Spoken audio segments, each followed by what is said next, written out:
Hi, Phil Saunders. Hi, Rick Baker. Thanks for bringing me a beer. That's okay. How are you? Yeah, really good. Good. Really good. I've been ill over Christmas and New Year, like everybody I know. And I got loads of beer for Christmas off loads of lovely people. Like my father-in-law got me a massive box of this stuff. Yeah. And I was too poorly to drink it. Like on 2nd of Jan, sort of putting the Christmas decorations away, getting the house straight. Mm-hmm. And I purposely put the box of beer in the garage. Right. Out of temptation's way. Yeah. And I sort of looked in the box and there was one gone. And I was like, over 2 weeks off over Christmas, the season of merriment, and just looked at this sorry one bottle-sized gap in this massive box.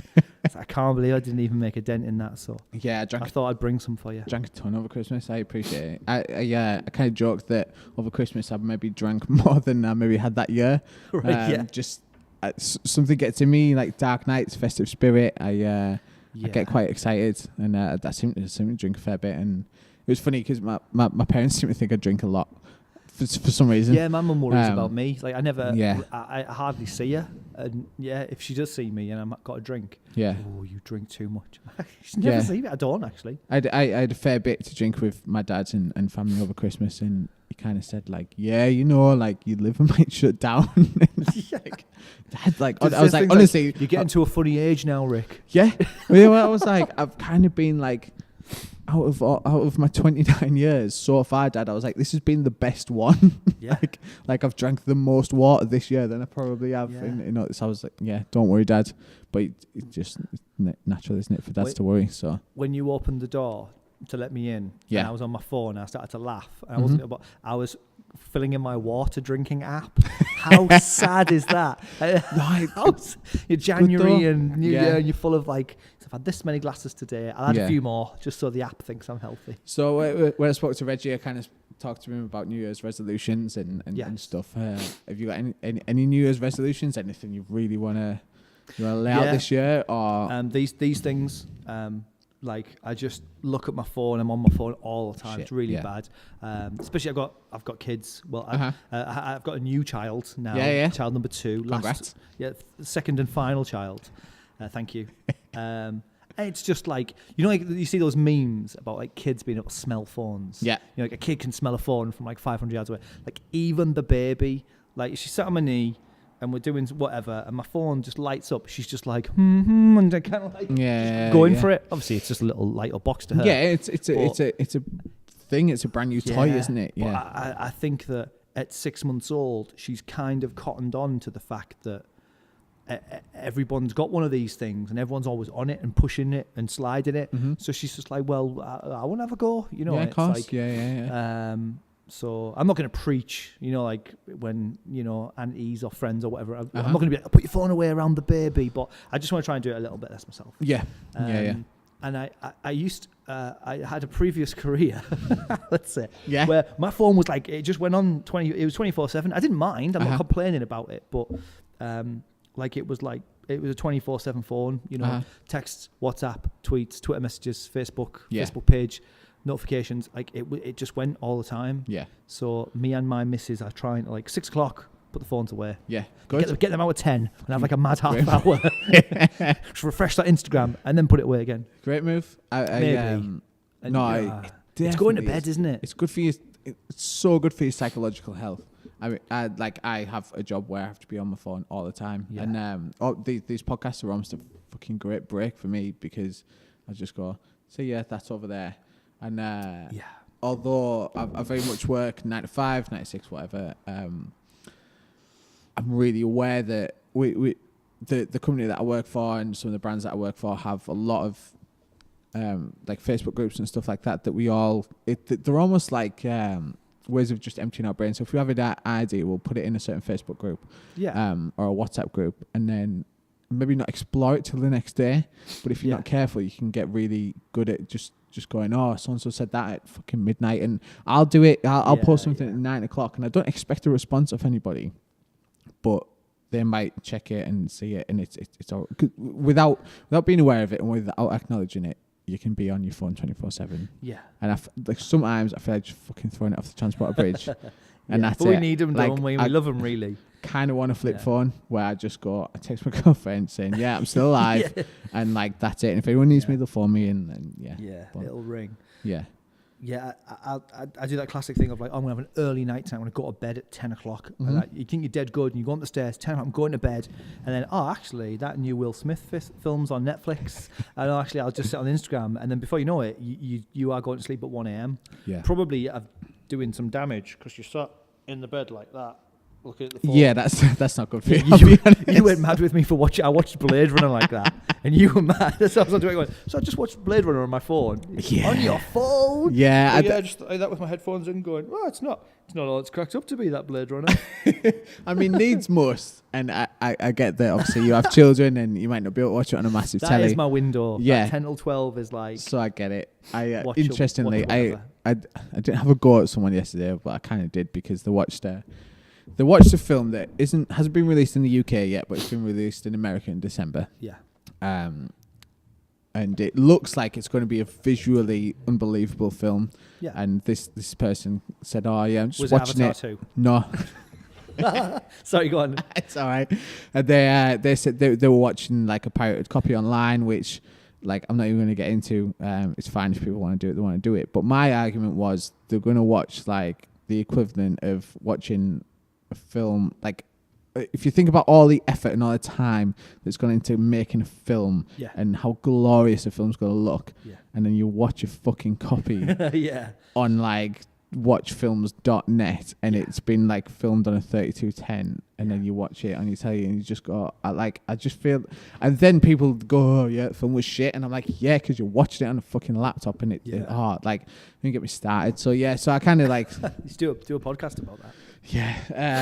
So I was kind of like, you can't really like judge this film on that because you're not doing. Just wait till February. Their argument was, and it's fair enough because the Americans got a release in December, so they wanted to avoid spoilers in said film. I suppose so, and they're really excited about this film coming out, and I just kind of said, we'll just turn your blinkers off till February. But it's hard. I've managed to avoid any Star Wars spoilers, and I mean the film's still been out. Yeah, it was 6 weeks now. Last Jedi's been out. Yeah. I've no idea what happens. Don't tell.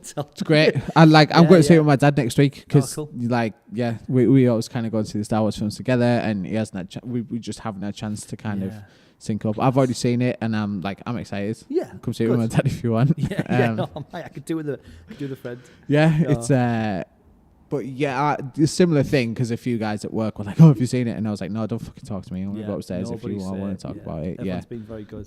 But the beauty of that is it came out in England and America at the same time, so everybody has an equal opportunity. Yes, to go and see it. So or whinge about it on the internet. Yeah. Worst film ever.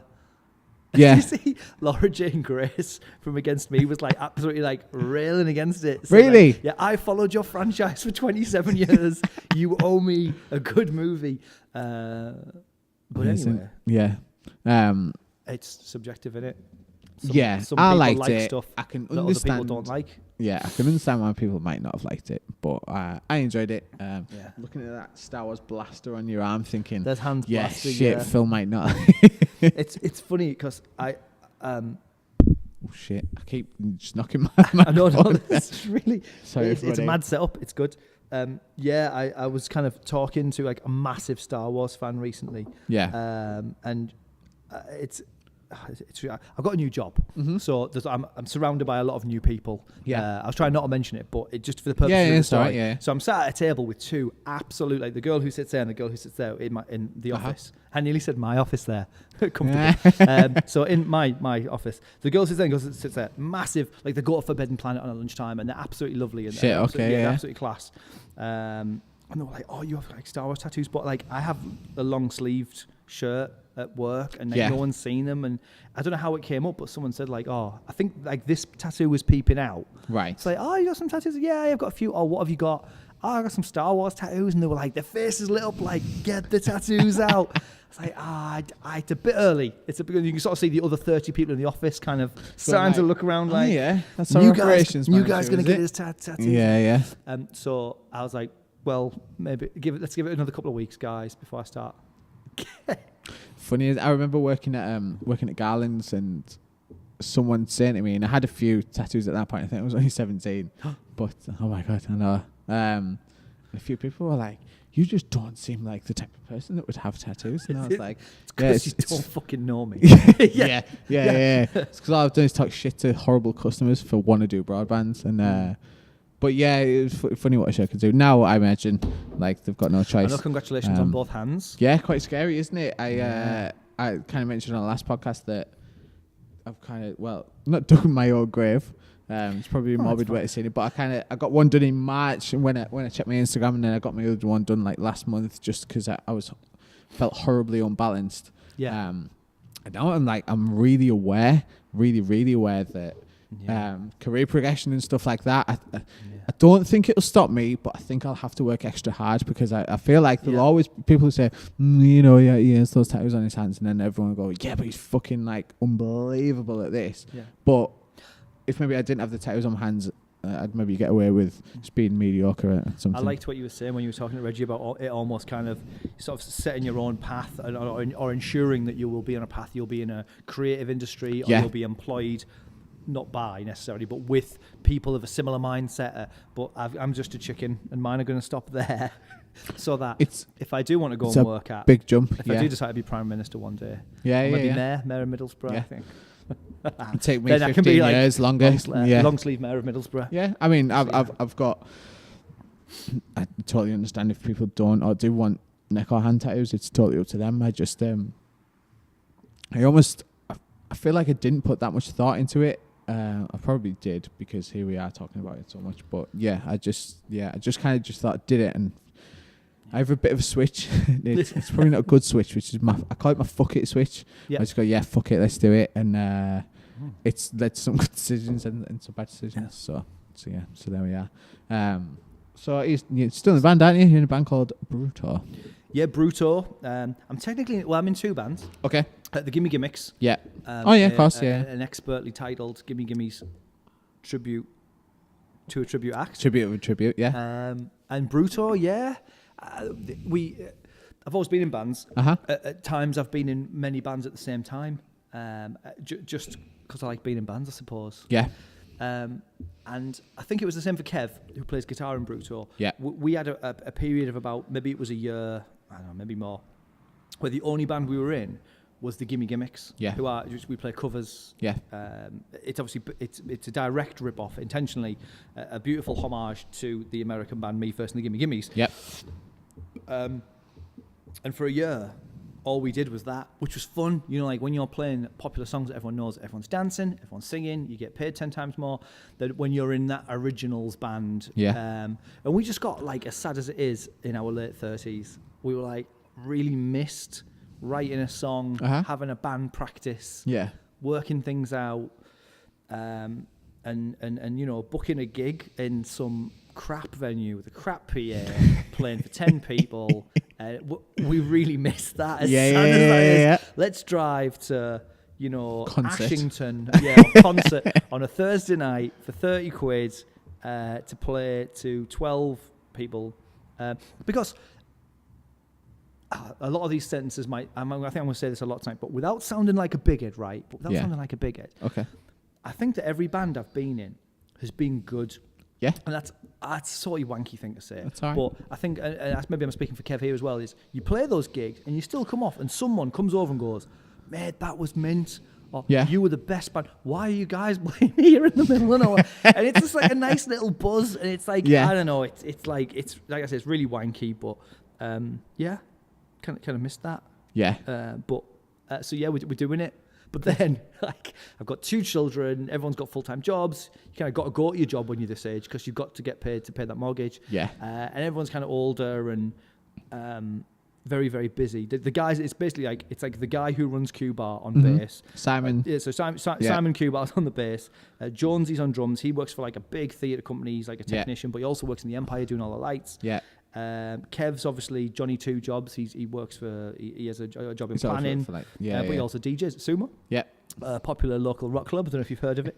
And then I've kind of, I've had like the craziest 2 months of my life, like ever, like absolutely ever. But so when it comes to the band chat, hey, so we have a band practice. Every band's got that band chat. Yeah, yeah. And it's usually just full of memes and like horrific porn or whatever. But every now and again it was like, should we have a band practice? And it's bad, man. We never rehearse. We were like, I think Bruto could be amazing. Okay. Like, again, I want to sound like a bit of a big head, right? But if this band rehearsed every week, just once a week, I think that the fact that we've all dedicated the most minimal amount of time humanly possible to it, and we've got 7 songs, 3 of which are absolutely amazing. Yeah. And you kind of put them out there and you get like a little tweet going, this is like the best song I've ever heard in my life. I'm like, I wrote it in the 4 minutes while I was waiting for Jonesy to put a drum kit together. Kind of like, there's 3 chords, let's try this. Wow. So, God, if we ever got 15 minutes to write a song. 10. So or would you get lost? Would you get lost in that whole like songwriting thing? So there's a beauty in that. Like, I'll just fucking write a song and then like, it's the best song in the world. For the funny thing with, sorry. No, after you. Just the funny thing with Race was always when Race kind of dissipated and we kind of just slowed to ground to a halt and kind of stopped doing stuff. Was that I then started doing a bit more like martial arts and stuff and blah blah blah, and doing a lot of self-assessment and kind of looking at, realizing that like hard work equals good results. It's depressing, isn't it? Yeah, but I kind of looked at Race and I went, I didn't even fucking try. And none of us did. And Charlton might have tried a little bit harder than the rest of us, but I went, oh my God, if I even put 5% of my energy into that band. Dare I say if you were 10 years younger? Well, exactly, yeah. Yeah, and that was like the number one thing in your life, we got to an insanely good point. We got signed, we played festivals, we did fucking really well. And I went, oh shit, imagine if we tried. A year later, it was too late, but I went, oh God, we could have actually done something there. Like, it's strange, isn't it? Yeah. I always go back to a thing, and I call it the Reuben factor. I've been meaning for 10 years to sit down and write this as a blog post. Not that I've got a blog. You're talking now, but yeah. The Reuben factor in my head is, and it was like a really sobering, depressing point in my kind of wannabe rock star career moment when I realised that there's no point. This is going to get a bit dark. I'm a very positive guy. I'm a very positive guy. But I had this moment of realisation where I realised that there's absolutely no point, and I or we or whatever band I was in at the time, we're never going to be on the front cover of that magazine. We're never going to play a song on the telly. We're never going to be anything because of the Reuben factor. So Reuben, I think, are the best band in the world. Yeah, and you listen to Reuben albums and the artwork. Like when you're an unsigned band and you start a band, you go, right, what's really important? We need some really good songs. Yeah. Maybe we want to get on like a tour with a famous band. Our artwork's got to be amazing. We've got to try and get in Krang. And this is a long time ago, of course. And there's all these little like milestones that you want to hit. And I guess at the time I was probably thinking, if I do all these things, then I will become as big as Guns N' Roses in my naive little 19-year-old head or whatever. Yeah. But the Reuben factors, you look at Reuben and they've got amazing songs. They've got some of the biggest, most catchiest choruses ever. If only I could write a catchy song that gets in people's heads. Itching to listen to Reuben now. Like, I just want to put them on now. And again, as a kid, you're thinking, if only I could write a song as good, that's really catchy, then maybe my band will become famous. But Reuben, so they've got the songs. They've got a charismatic, hilarious frontman. They've got amazing, cool, kooky artwork. They're like a little bit different. There's no one quite like Reuben, so they've got that USP, unique selling point. And then they got a record deal, and then they were on the tours. They supported like Billy Talent. Have you seen the Reuben documentary? I was on that tour. Yeah. No way. I wasn't on the tour. Sorry, I went to that tour. Fucking hell. Yeah. So they toured the world with like Billy Talent. They did a lot of stuff with Biffy Clyro, Sum 41 offering. They got a lot of good breaks, I think, as a band. Jamie Lenman from Reuben would probably completely disagree with my theory here, but the Reuben effect is that even with all those boxes ticked, the milestones done, at the end of it, they just went, should we just pack this in, lads? Like, it's just not... And like, there was only ever, I don't know... Devil's Advocate, do you not think they had a fucking great time doing it? Yeah. But I think that the Reuben theory or the Reuben hypothesis in my head or whatever it kind of made me think like, in a very positive way, like just relax. Let's start a band for fun. Like I was in Exit by Name. Yeah. And the Reuben hypothesis dawned on me, and I was just like, God, relax. Like I was like, coming out of gigs going, well, I wish we hadn't done that gig because like we played that song a bit fast. Then effect on, yeah. And kind of analysing every little thing. And when I was much younger, I was in a band called Helter Skelter. Yeah. And we had like this completely bonkers manager. American guys from LA, and we got a management contract. So glad you brought him up. So what? I wanted to talk to you about him. We can talk to you about him. Yeah, so we were 4 kids from Billingham who had this guy from Los Angeles. Richard from Los Angeles is on the phone. Okay. Phil on the landline. Yeah. And we'll put a year on this. When was this? So this is... before I go back and tell this story, I guess the point I was rambling on I just took it so seriously. Helter Skelter practiced every day. We videotaped. Yeah. Videotaped with a tape in a video recorder.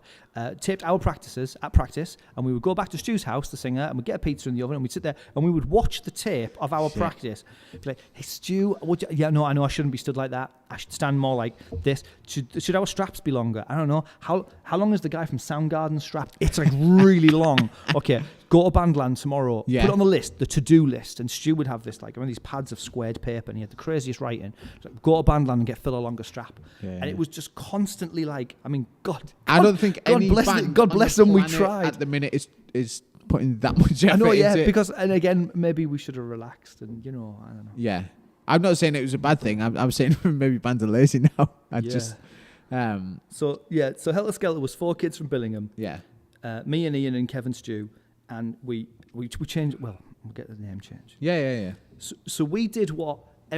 So this is before Facebook, before MySpace. The internet was like a thing where you had to plug your computer into the phone line, and you couldn't use the phone while the computer was loading. I remember that, dial-up internet. So to get a record deal, what I would do is I would go to Billingham Library. Yeah. Rest in peace. Yeah, it's fucked, innit? I went to the doctors, which apparently I'm still registered to the doctors at Billingham. And I was like, I'll check out the library. I used to go as a kid. It's just a fucking bomb shelter. I was like, took a really miserable picture and put it on my Instagram. You know what Claire said to me? That building should be used for something. And a bomb shelter. You just hit the nail on the head. The BBS, the Billingham Bomb Shelter. Yeah. So I would go. I don't think anyone knows this. I don't think I've ever... When I was worried I would have nothing to talk about today, and here we are. So I found a thing to talk about. Yeah, we'll be fine. So I'd go to the Billingham Library, and they had what libraries had in the olden days was they had a copy of every Yellow Pages. Right. I don't know why they had that, but they did. So my genius idea was I'd go LLL. Right, I'll go to the London Yellow Pages. Yeah. I'll go to R for record companies. Yeah. And there'll be all the addresses and phone numbers of the record companies, and I will send them a tape. Yeah. Because CDs, no, we'd send them a tape of our new songs. So got there, there's like 17 London Yellow Pages because there's Central London, East London, North East London, South. I was like, right, there's like every district of London has its own Yellow Pages. So there's this kid in Billingham, like 19, going, and I fucking wrote them all out.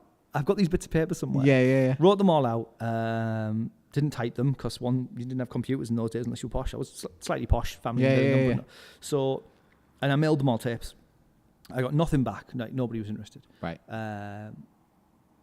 Actually, one person wrote back, and it was a guy from, I think it was the name of the company was Mouse Records. Right. And the guy who wrote the letter back saying, thanks for the demo, really enjoyed it, not looking for any acts right now. And the guy from Mouse Records was called Dave Clark. Now, that's just a name. It's a very common name. Yeah. But my mum and dad were like, that's Dave Clark from the Dave Clark 5. So this letter was kind of paraded around Billingham Golf Club.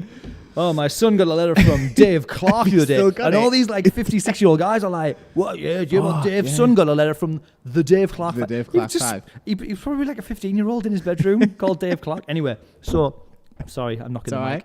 So we did what every band, the big no-no of the time was, there's these companies that would say, if you give us 200 quid, we'll put your song on a CD.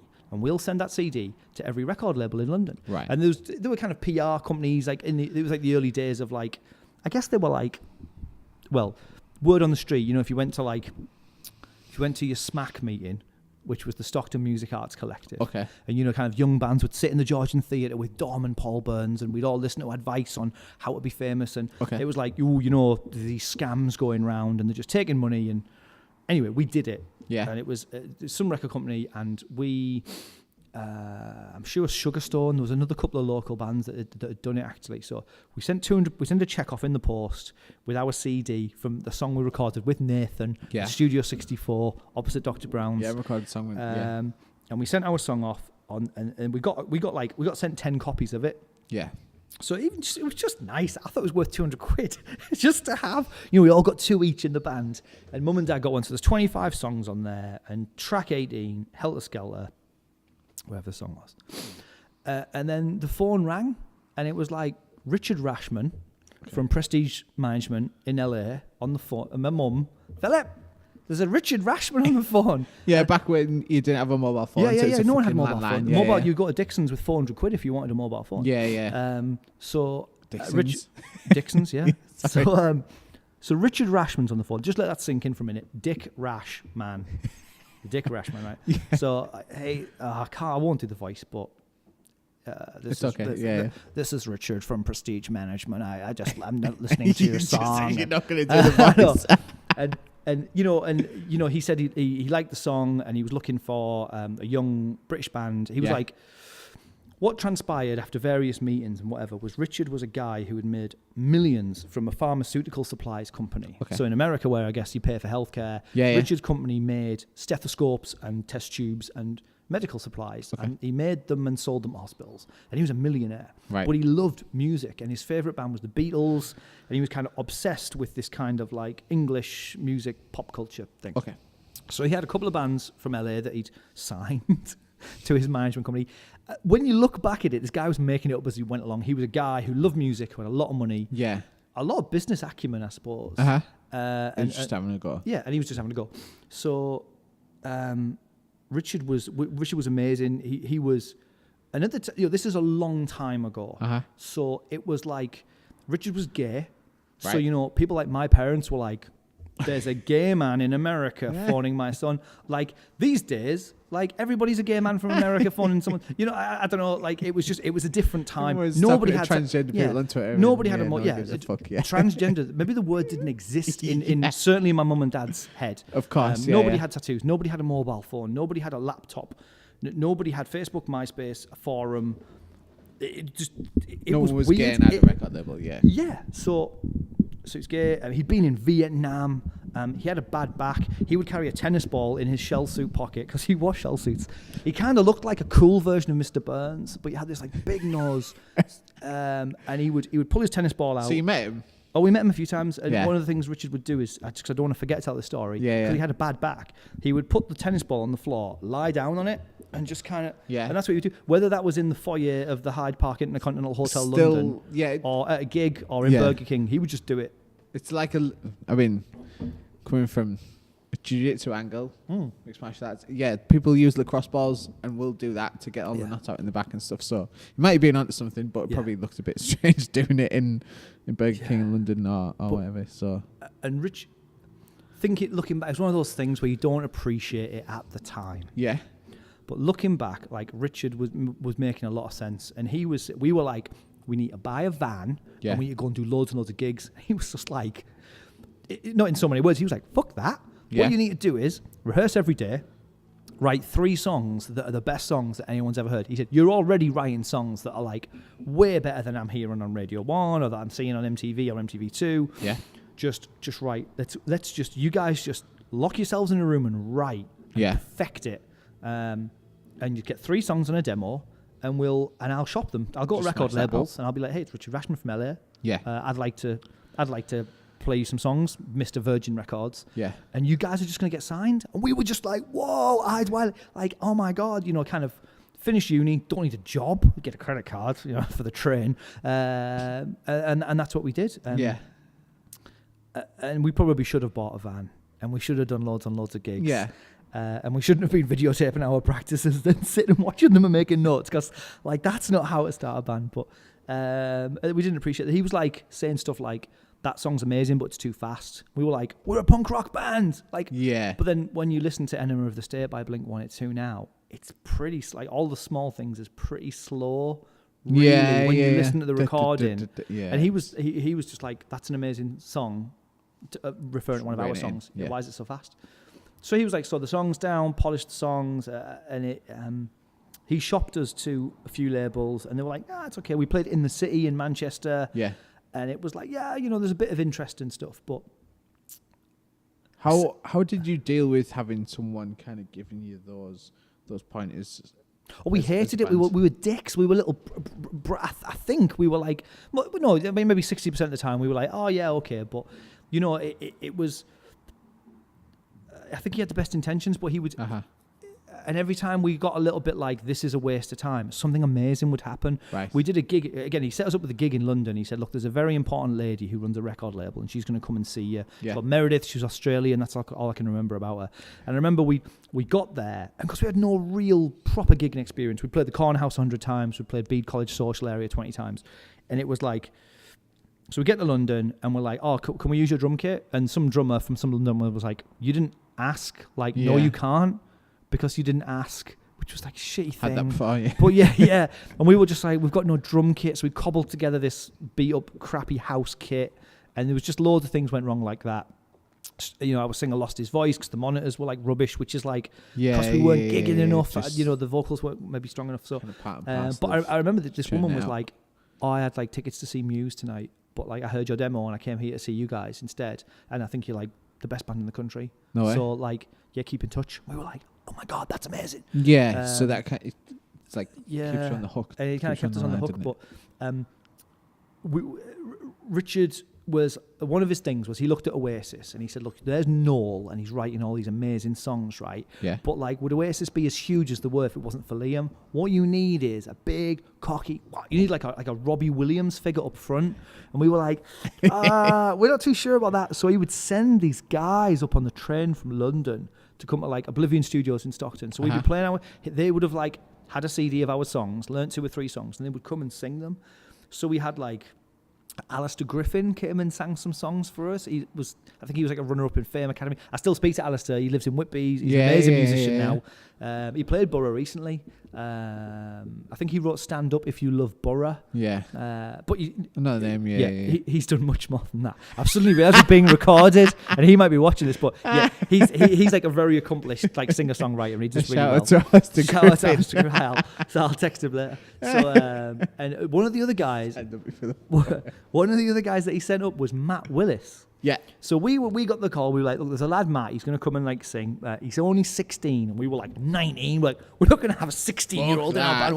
Well, his favorite band's The Offspring, and he's like a drummer. So we were like, well, he likes a rock band. He plays an instrument. He's not. This is so Matt Willis is in Stockton singing our songs with us. It's all very surreal, and it just never quite happened. I suppose in a nutshell, like without dragging the story out. Yeah. It's not very exciting. Rock and roll stories about Helter Skelter. We had to change our name from Helter Skelter because of Charles Manson. Again, it wouldn't have mattered, but he was American. He was like, when you guys break America, you can't be called Helter Skelter. It's funny, like, I mean, just touching on that slight tangent, but we'll get back to it. As narrated by my hands. Yes. Just then. Quentin Tarantino's doing the film about Charles Manson. Oh, is he? Oh, cool. I think it's due out 2019, so like next year. Yeah. I was just reading about the process of him getting funding for it because he used to put all his films through Miramax, but Harvey Weinstein and all the kind of like weird Miramax like stuff is going on. Is that why you're wearing black? Yeah, so he shopped it out to Sony. Anyway, and I kind of thought about it and. Like, I just felt like Quentin Tarantino doing a film in his ultra-violence way about the Charles Manson stuff. I feel like that's really soon. Even though it's like the 70s and it's probably 50 years ago now, I'm still like, it's a bit close to the bone. This American guy that was married, and all of his team were like, you can't be called Helter Skelter. Like, in the 90s? Yeah, that was really bad shit. Yeah. So it's still like maybe 25 years after kind of what happened. Our argument was it's a Beatles song. So not long after all that business, horrible business, there's the biggest band in the world singing Helter Skelter. Yeah. So like, it's 30 years later. Anyway. I was always an advocate of being really close to the bone, which is why like throwing pig's heads off stages. And stuff we'll come to that, I guess. The pig's heads.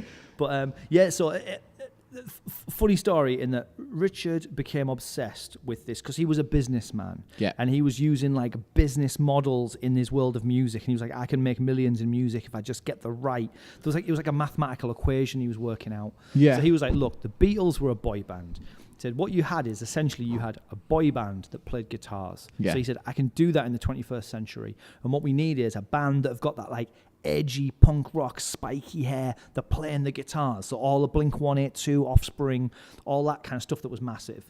We'll get all those kids to buy into it, but also they're good looking and they've got like they're like a boy band as well. It's like a boy band meets a rock band. Yeah. So you've got everybody loves it, and we said, no, Richard, this isn't going to work because all the punk rock kids are going to hate it because they'll see through it. It's a manufactured boy band. And all the pop kids will hate it because they're like dirty moshers. Yeah. So where you think that everyone's going to love it, everyone's going to hate it. Yeah. And he proved us wrong because he formed Busted. Yeah. So Matt Willis and Charlie, and there was another guy actually before it was Charlie, but we would go down to London for these meetings with the management label, and these lads sat there, and we'd play each other our songs and stuff, and I'm sure there was a day when they played us like the demo of What I Go to School For. Right. And we were sort of like, we were in London recording a demo actually with a guy called Harvey Burrell. Uh-huh. And there's a demo somewhere where it's like the guys from Busted are doing the backing vocals. We were like, do you want to just jump in and do the chorus and it'll be funny? Anyway, so things were petering out for us, and things just started to take off for this weird punk rock boy band that he formed. They were called the Termites, right? Which they decided was a terrible name, and they changed it to Busted. Yeah, and we were kind of there with them, laughing, making jokes about Richard, because Richard was like, he would make us order salads in a restaurant, and we'd have to have Diet Pepsi, not Pepsi, because he was like, you guys can't get fat because you're going to be a massive band. And he would lie about our ages because we were like maybe 22 by that point. Right. So he'd be introducing us, going, "Oh, this is Stu and Phil. They're like 17 and 18." I was like, people going, "You're only 18, and how long have you been playing the bass?" And I was like, "Oh, since I was 10 years. Yeah, since I was born." Yeah. So we would kind of sit in hotels and laugh about Richard with Busted, strange, and then off they went. Yeah. So he cracked that kind of genius equation. And what was funny was because he was another conversation I had with Richard was brilliant. Was he was looking at S Club 7. Yeah. And he said, like, so you got S Club 7, right? And they're getting old and they're getting boring. And what that label did was they launched S Club Juniors. So it was almost like bringing like the kids in. He said, I'm going to do it with Busted. We were like, mate, it's not going to work. People are going to see through it. You're not going to get like 2 bites of the cherry. And he was like, well, I found these kids and they're going to be called McFly. We were like, and he did it again. Yeah. He did it again. And I was like, I can't believe it. But good on him. So that's Richard Rashman and his tennis ball. Fucking mad. That's that story. But I have really fond memories of it. At the time, I was like a little 22-year-old little like, no, we won't slow the songs down, and no, we won't change our name. And I feel like there's a beauty to that though, because even if you look at Busted and you look at Charlie, who started Fight Star, and kind of because he was obviously not happy with writing. I can't believe that took off as well. That's another thing where I'm like, so the guy good. from Busted, right, the cheesy manufactured.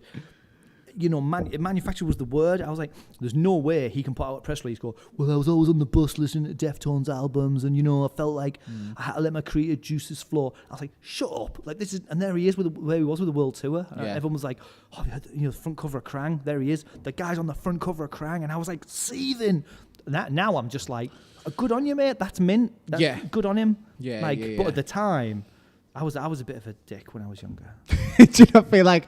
I feel like from the outside looking in, I mean, I was just not even a generation, maybe 3 or 4 years above Busted. So when Busted came out, I was like, that's fucking shit. Yeah, like, good. Obviously, you know what I mean. Yeah. There was girls that maybe a couple of years younger than me that were like, yeah, they're fucking amazing. And I was like, yeah, fuck you. I'm gonna listen to Deftones, Offspring, whatever.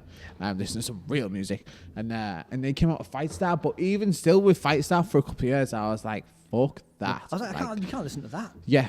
And then after a little while, I thought, a few people kind of mentioned it to me, and I kind of thought, well, yeah, I'll give them a benefit of the doubt. But I've never been like Fight Star's biggest fan. I've went, they've some okay songs, but it's that credibility thing. Could you have ever been Busted as Phil Saunders? No, you exactly, know what I mean? Exactly. Because these were like extremely good-looking guys, perfect teeth. We got bad teeth. I got bad teeth. They're perfect. No. They're perfect. And they came out of stage school. They could do amazing. They were vocally trained, and they were talented lads. But at the time, I was just like, no. Yeah. But anyway. It's funny with I mean, on a much smaller scale, again with Wraiths, and I talk about Wraiths a lot because we had a lot of experiences, and like we got signed to a label, and I wanted to ask you about when Richard Rashman, sorry, was saying, try and be like this, try and be like that. Yeah. We naturally just recoiled like fuck. Like they kind of said, "Oh, why don't you do this?" So instinctively we were like, "We're doing the opposite." Yeah. And the end line, and there's plenty of detail to this, but the kind of like last word that our record label had with us when we wanted to get out of our record label, we wanted to get out of the contract, and the Toyin got in touch with us and said basically your band is unmanageable. He said, like, was his final words. He said like I and Ghost Music and I can't remember what the big company that was funding it said, who were like a massive American record label, said you're unmanageable. We can't work with you because you're so defiant. And we just kind of went, well, yeah, that's what we've always been. So if, I don't know, had they worked with us instead of telling us what to do, I feel like burning churches down, start writing songs, stuff like that. Yeah, essentially they tried to tell us. Richard's never, ever, ever done anything bad with the church. Not that I can recall. No.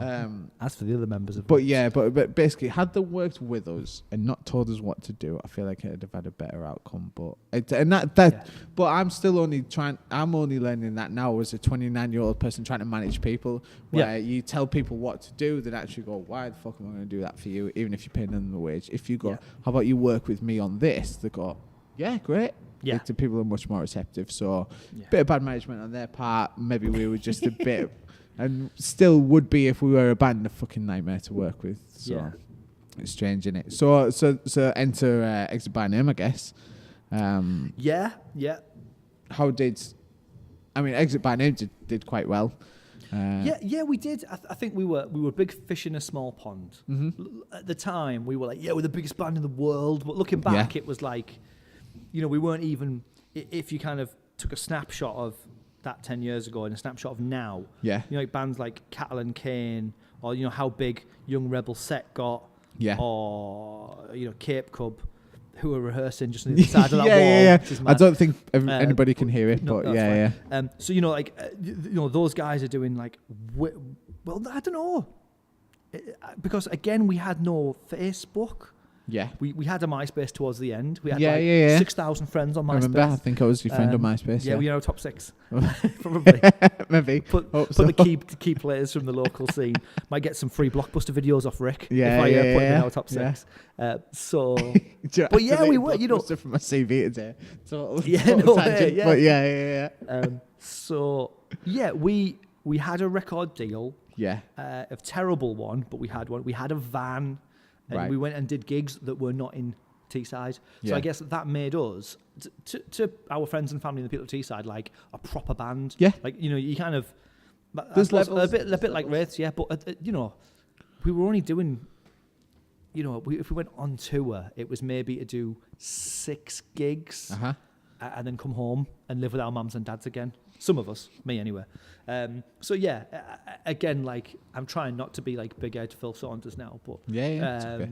Kind of comparatively at the time, it was big enough. Yeah, we were in the Gazette every Friday. We used to have a joke with myself and Henry to see if we could both get in the Gazette every Friday, because that was like the music. Henry was in darts. Yeah, Henry was in darts. We were an Exit by Name. The running joke was, can we get in? It was called Sounds. Yeah. And a fantastic human being called Phil Weller would write, as well as Rob Nichols. Would write about gigs that had been to, gigs that were coming up. They'd review the new albums that come out. And apart from The Enemy and Krang or whatever, in Teesside, it was Friday. Sounds in the Gazette, those 2 pages were like, you could see like... People would read it as well. People would read it, and it was like, We Start Fires, Darts, Exit by Name, what was Pop's band? 15 Minute Society. Pig Latin before that. Yeah. The Cutters.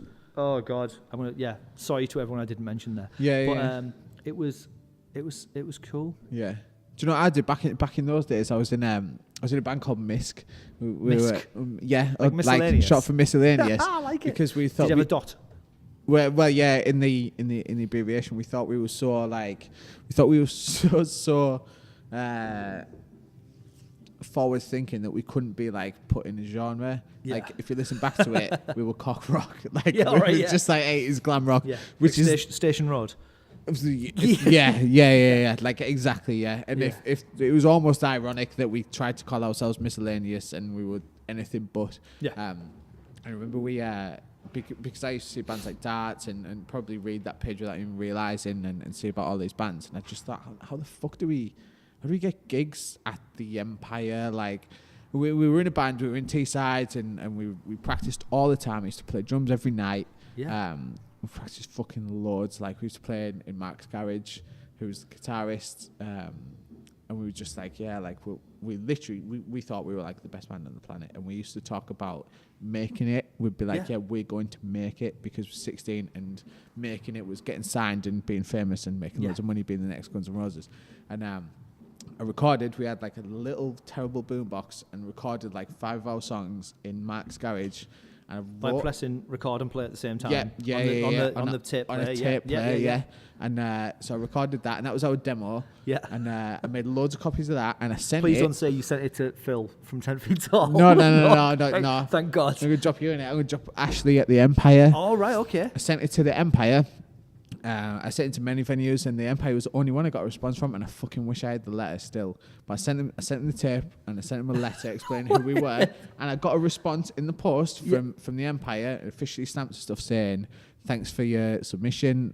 We're really glad that you want to play at the Empire. Unfortunately, we've got no slots for gigs at the moment, but if anything ever comes up, we'll get in touch with you." That beautiful letter, and I remember getting this letter and like going to band practice a couple of days later, and I was like, fucking lads, the Empire have been in touch. Like, you know, like, I was like, if we get, as you know, they haven't got a gig for us yet, but they're going to be thinking about us. And I thought you was going to end up really badly. No, like, I got a really nice letter. See Ash just writing, like, what a load of fucking shit. Like, yeah. I mean, thinking about it, I've been in his office when people rang up to say, I lost my coat in the Empire. What can I do? And you know, he'll just torture him. Yeah, Ash is funny. Yeah, it might not have been Ash. It might have been Barry. But whoever it was at the time, bless him, they sent us a nice letter back. Yeah. Probably realised that we were a bunch of fucking kids from Wolverhampton. God, yeah. And went, upset these guys in case they get massive. Well, I think they just thought, fucking bless him. Yeah. And they had 10 minutes spare on their hands, so they sent us a letter back. Wish I had that letter now, because I'd frame it and put it in my house, but... Yeah, whoever it was, God bless him. But that kept us going for 3 months, because I was like, yeah, lads, if we keep it going, Empire might get in touch with us, you know. Yeah. Obviously. I mean, the amount of... When I worked with you, and I worked with Sumo, and I worked for 10 Feet Tall, and we'd put a lot of gigs on, put a lot of bands on, and the bands that get in touch and go, I really want a gig. How do I go about getting a gig? I've heard you're the man. You put bands on at Sumo, and I just kind of like... I almost had that reply in my mind. You had a template. Go, hi guys. You had a template. Yeah. And I go, I'm doing that fucking thing with this band, and I hope they're not together for another 6 months based on my response. And you know, it was. Yeah. But you kind of have to go through that, and it's looking back on it, it's quite charming. And even looking back on, you mentioned Cape Cub, who are practicing next door, which is why we're talking next to Elvis and not in our usual room, because there's a bit of noise pollution. But right, yeah. You know, I've known Chad for a long time, and if you think about all the bands that Chad's been in, and kind of watching him grow up from being in, I mean, the last band that I can remember that he was in was called Sailors and Saints, but I think he was in a band before that. And was he in Save Arcade or not? With James Arthur, I think he might have played guitar for a bit. I don't know. I once total segue. I was on tour with Hey Alaska, who played a run of gigs with Save Arcade. James Arthur. I hope this is in your biography. I've got a Chad story, so carry up. So we were outside the Cockpit in Leeds. Rest in peace. One of the best venues in the country, which is no longer there. And Hey Alaska played with Save Arcades, and I've got a video somewhere on tape of James Arthur setting fireworks out the back of the Cockpit, just firing them at people. Amazing. Like literally, we were all just out there. He looks like a naughty boy. Yeah, he always was. Like, he's always been around. Firing fireworks. Please don't sue me for slanders. Allegedly. Allegedly, James Arthur. No, he wasn't actually. He wasn't. Was he? He was homophobic. I don't know. Allegedly on a text message. Right. bless him. I mean, he's Allegedly. just a lad Someone from said Saltburn with a good voice. Yeah. I like him. He's always been very nice to me. Every time I've met him, he's a good lad. I'm friends with him on Facebook, you know. Oh shit, yeah. Probably doesn't even follow me on Twitter. I've got a video of him. Probably anyway. not even his Facebook. Yeah, that I'm friends with. Setting fireworks off at people in Leeds. Yeah, Allegedly, might have it on video. Son, if you want it, costs you $5,000. But I think the Sun are once they've seen this podcast, they're going to be our phones are going to be ringing off. I mean, like the 200 views that I'm getting at the minute. Yeah. Off the hook. So we'll give you £500 for the rights to that particular story. I can't remember where I was going, but yeah. So what I was saying was, it's nice to see someone like Chad go from being that band who might have emailed me back in the day and saying, "Oh, can I have a gig at the Rock Box in the Empire?" So all of a sudden now it's in a band like Cape Cod. Bit of a there's. What is Cape Cod? Cape Cod. It is a rip-off band that I'm going to start with you. Yeah. Yeah.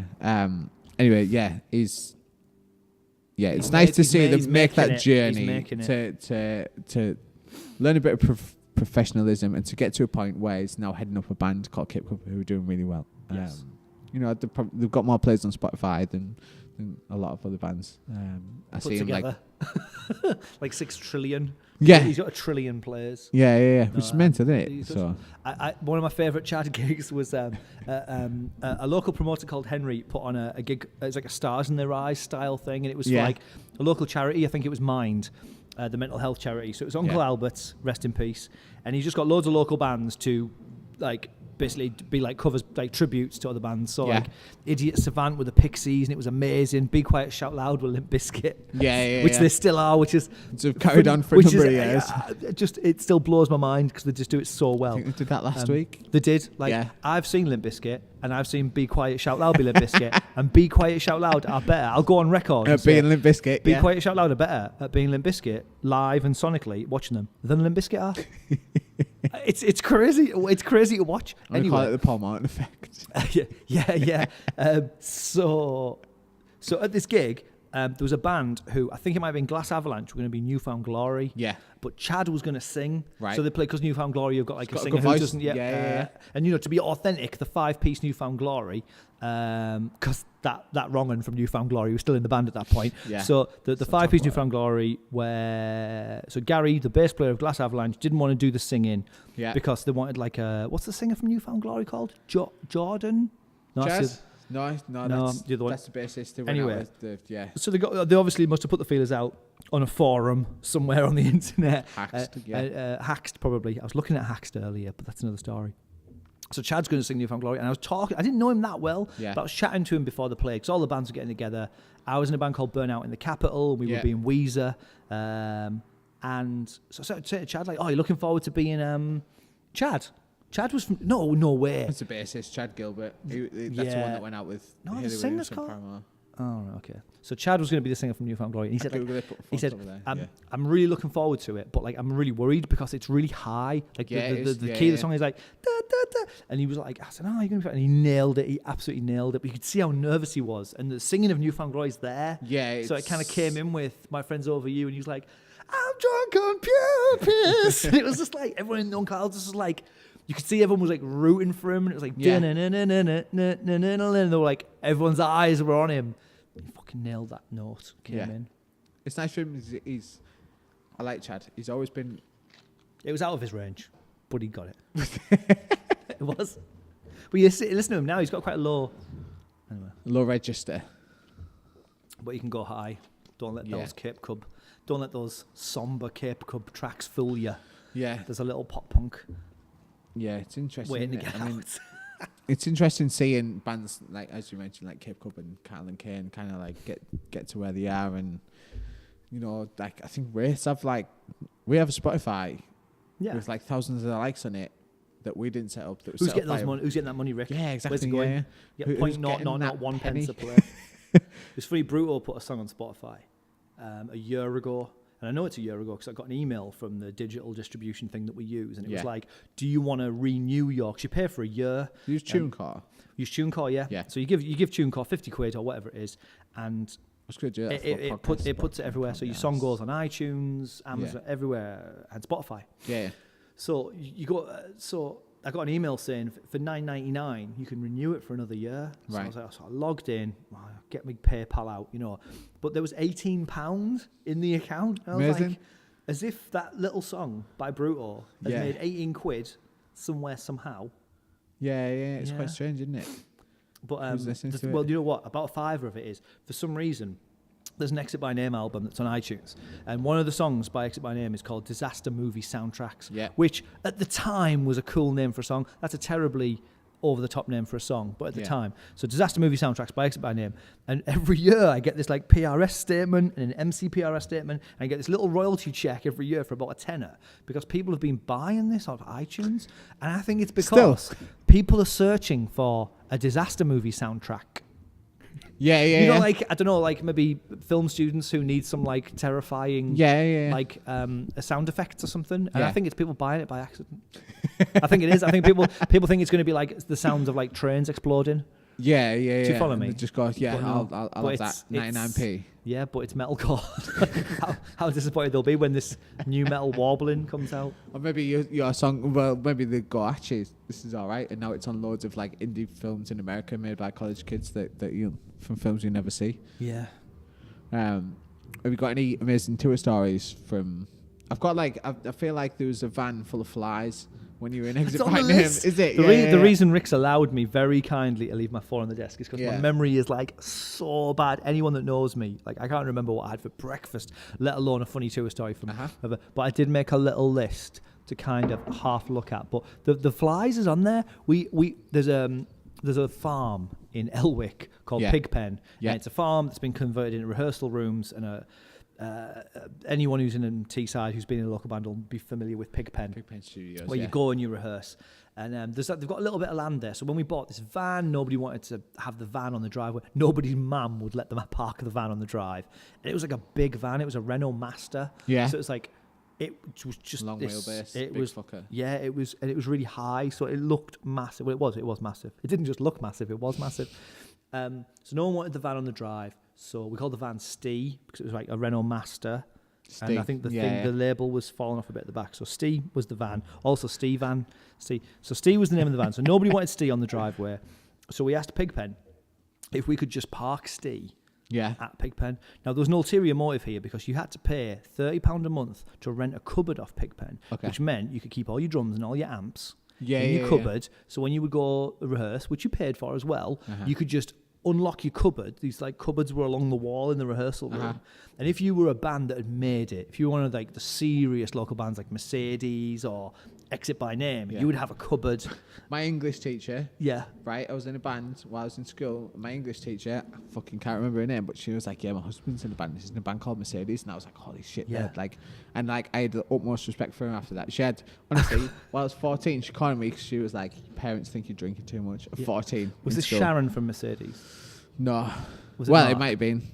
Mark from Mercedes, his wife, she was my English teacher anyway. Right. Basically. So I didn't know Sharon was Mark's wife. Right. That sums up my Mercedes story. Let's just leave it at that. Yeah. So Stockton Riverside Festival, backstage, turned to Mark, and I was like, what time are you guys on? And made some comment to basically let what I thought was like, I'll discreetly suss it out. Basically, I told Mark that I fancied Sharon. And I wondered what Sharon might be up to after the show and whatever. And he was like, that's my wife. Yeah. And I was like, okay. She was my English teacher. But I fancied her a bit. She's beautiful. And in the same, like literally, like talk about there's Phil from Exit by Name committing an awful local music scene faux pas, right? Within the same 10 minutes, right? I think Andy Kelly was the stage manager, right? And Elaine Palmer was playing that day. So I say to Andy Kelly, because I had a few beers, now then, where's Elaine Palmer? Like, just being daft. She stood behind me. Elaine Palmer, the beautifully talented Elaine Palmer, was stood right behind me, turned around, and she was like, is that what you call me, is it? And I was like, sorry, Elaine. Anyway. Yeah, flies van, Pigpen. So we to save 30 quid a month by keeping our gear in a cupboard, like tight asses, we asked Keep your van there, do you mind if we just park? Yeah. Do you mind if we just keep the van up a bit? Oh yeah, just leave the van here. It's quite cool. So all the gear was in the van. Yeah. Which itself caused problems. All the speakers were mouldy in the base cabs, and everything just stank. It was completely crazy. The van was beautiful. My brother did an amazing job. He panelled it all out, and he put bunk beds in it. It was absolutely amazing. But it was freezing. So we decided it would be a good idea to carpet the inside of the van, the roof, the walls. And again, like kids that don't have the internet, like now I know that you can go to a carpet shop and they have a remnants section at the back. And for 20 quid, you can just get tons of carpet. You can get any carpet. Brand new, clean carpet. But no, this was the olden days. So in my little office job, Stockton Borough Council, I went on the intranet. You weren't allowed on the internet, but you could go on the intranet. Went on the staff notice board. Does anyone have a carpet that they want rid of for free? Some woman says, yeah, my mum's just died. Come round and take the carpet out of the front room. So there's this carpet from like 1962, which was just like bright orange. It stunk. It was hideous. Her mum was obviously a heavy smoker. No wonder she was dead. So me and the lads, we ripped this carpet out. We rolled it. We put it in the van. We drove up to Pigpen. Dave, who was a painter, guitarist next to my name, still is a painter. He got some like carpet glue off one of the lads at work. It's like they're probably the most toxic, lethal gunk. So we paint the inside of the van, we carpet it out. And you know, we slept in that, you know, like just with it against our faces for years. It's disgusting. Anyway, unrelated to the manky carpet, what happened was at one time we had a gig at the arena. So we get to Pigpen, we jump in the van. And I remember driving to the arena for this gig. We were playing with Stories and Comets and a few other bands. It might have been the Acklam, might have been the arena. So driving along, and there's these flies, like big ass blue bottles, buzzing around in the cab. And we're like, for some reason there was a tea towel. I think there was a tea towel on the dashboard for condensation. So I was like, I think Craig was driving. I'm swatting these flies with this tea towel. I'm like, why is there so many flies in the van? Like, did we leave the window open? Why? Couldn't get to it. Anyway, what we didn't know is that something to do with the change in seasons and change in temperature. I think when it gets really, really cold, blue bottle larvae, or blue bottles who are dying in the cold, they find somewhere nice and moist and warm to go and lay millions of eggs. We didn't know this at this point, driving to the arena with like 6 blue bottles in the cab, up front. So what had happened was that these dying blue bottles in December had found their way into the rubber seals around right at the back of the van where the double doors would open. These thick black rubber seals. They'd buried the ways in there, bless them, probably to keep warm. And just before they died of freezingness, laid a zillion blue bottle eggs. And then February, March, Easter, springtime, the climate warms up and these bazillion blue bottles hatched. So we've not been in the back of the van at this point. So we get to the arena, we pull up, we're running a bit late. It might have been Weemstock or something hilarious like that. Open the back of the van, and it was like something off like Raiders of the Lost Ark. This black cloud, just oh my god! So I'm there with the tea towel, just, and they're like, if you imagine waving a tea towel through a cloud of blue bottles, it was just green sludge. Sorry for sniffing, I've got a cold. It's okay. Just this green sludge of just clouds of dead blue bottles just splattered all over the van. Sounds like something out of It. It was absolutely hideous. And they never really went away. To the day we sold the van to about a plane crash. Famously. Still probably. It's if it's existing, I think it's scrapped it sadly. But when I was young. In bands, I had many temp jobs. There was things. There probably still is. There's temping agencies. So as a guy who didn't want to get a job because I might get famous any minute, or I might have to go on a world tour at any minute in my head. So I'd get like a job that lasted for 3 days. It was sick cover. I kind of still do that. Still living the dream. So one of the jobs I got, me and my mate Andy Garside, we got a job as mystery shoppers. So we had this jacket on, which. Like, I think that these people thought it was like question marks on it. no, nearly like the Riddler. No, they had hidden cameras in these jackets.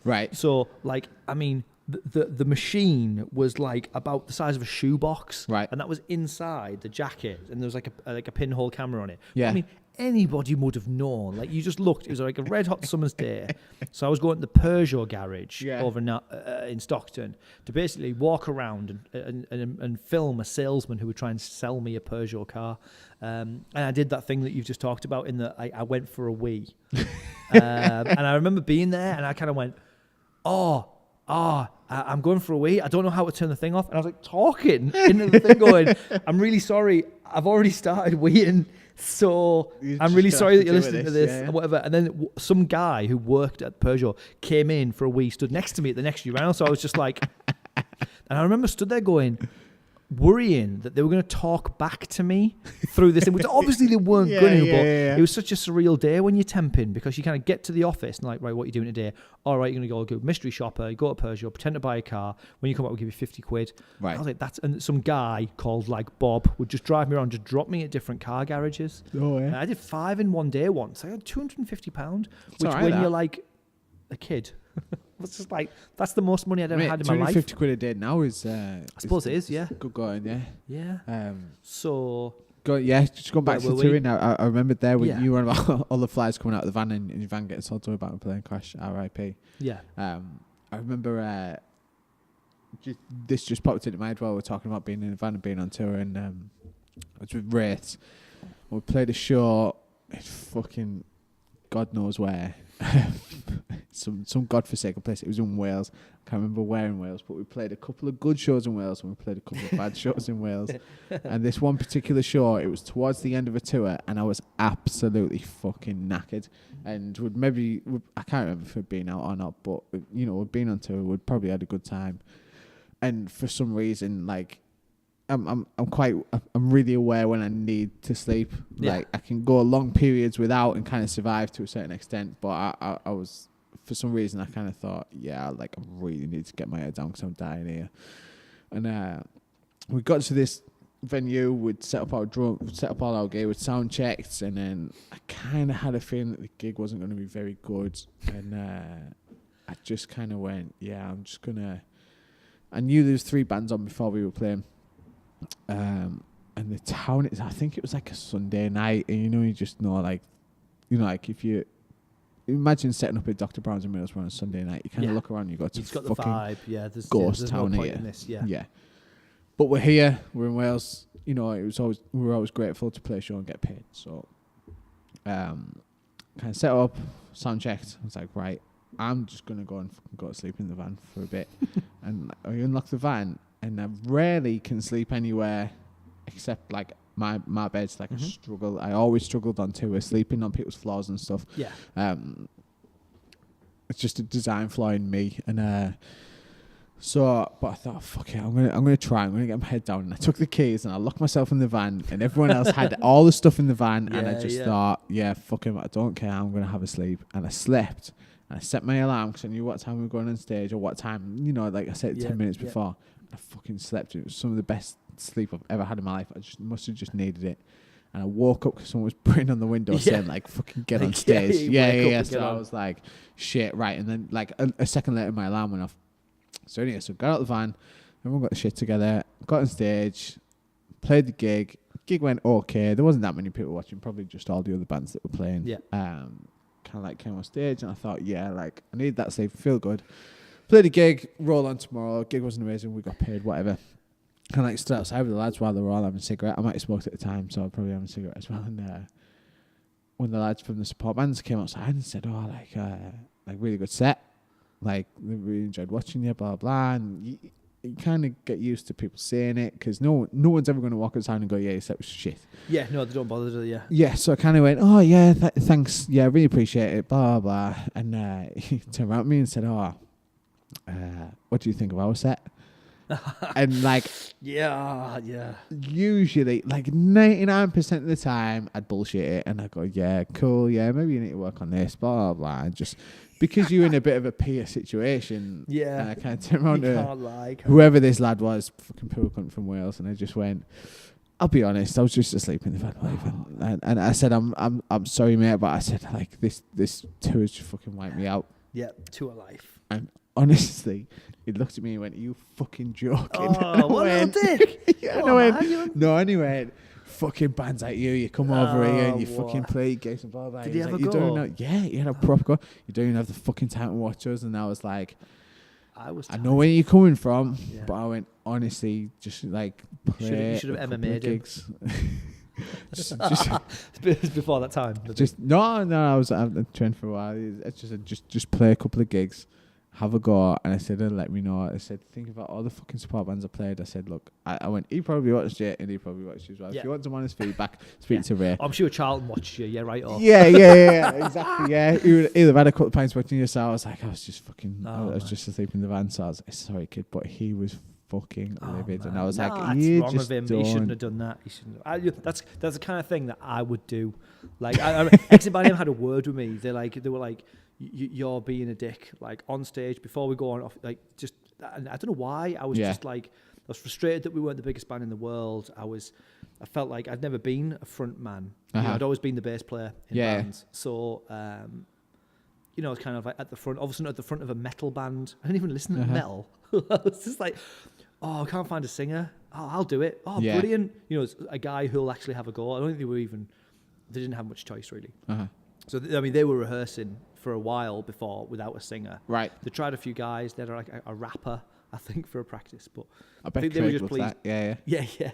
But I think they were just pleased that someone would have a go. So, you know, I'd get really drunk. I'd roll around on the floor. I didn't know what I was doing. Yeah. You know, I'd blow my voice out screaming after 2 songs and then just...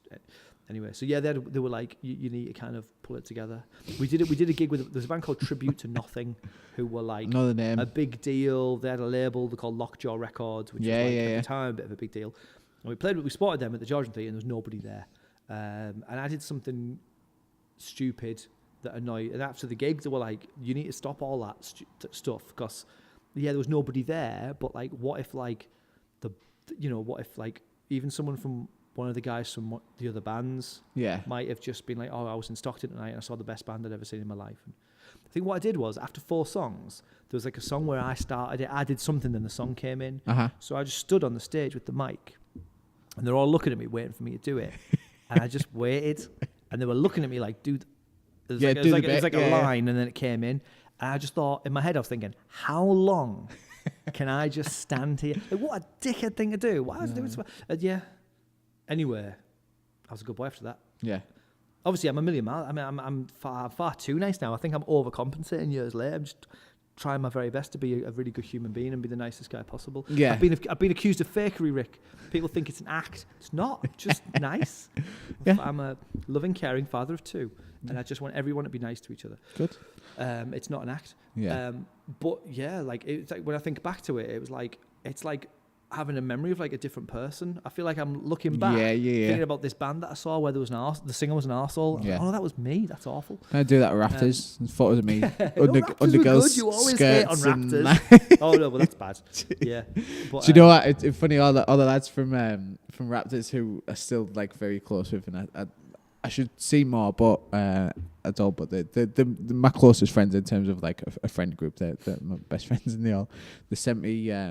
All the other guys, they all live in Manchester now, and they sent me a video saying like they're going to be on the podcast basically, and I have no choice. So yeah, I think one of them liked the tweet today that I was on. Yeah, I hope I'm doing it justice. Yeah, saying and they were like, and we're going to be on the podcast and we're going to talk about Raptors and why it didn't work and how we're going to be the best band in the world and we're going to get back together. It was the Reuben hypothesis. That's why it didn't work. You probably were the best band, but it didn't matter. You can be the best band in the world and not make it. It was a good time. Quick story about watching support bands when you shouldn't. Exit by Name supported Fozzy at Trillions in Newcastle. So it's Chris Jericho's band. So we go on. We played really well. We smashed it. Like, no one had a clue who we were. It was sold out.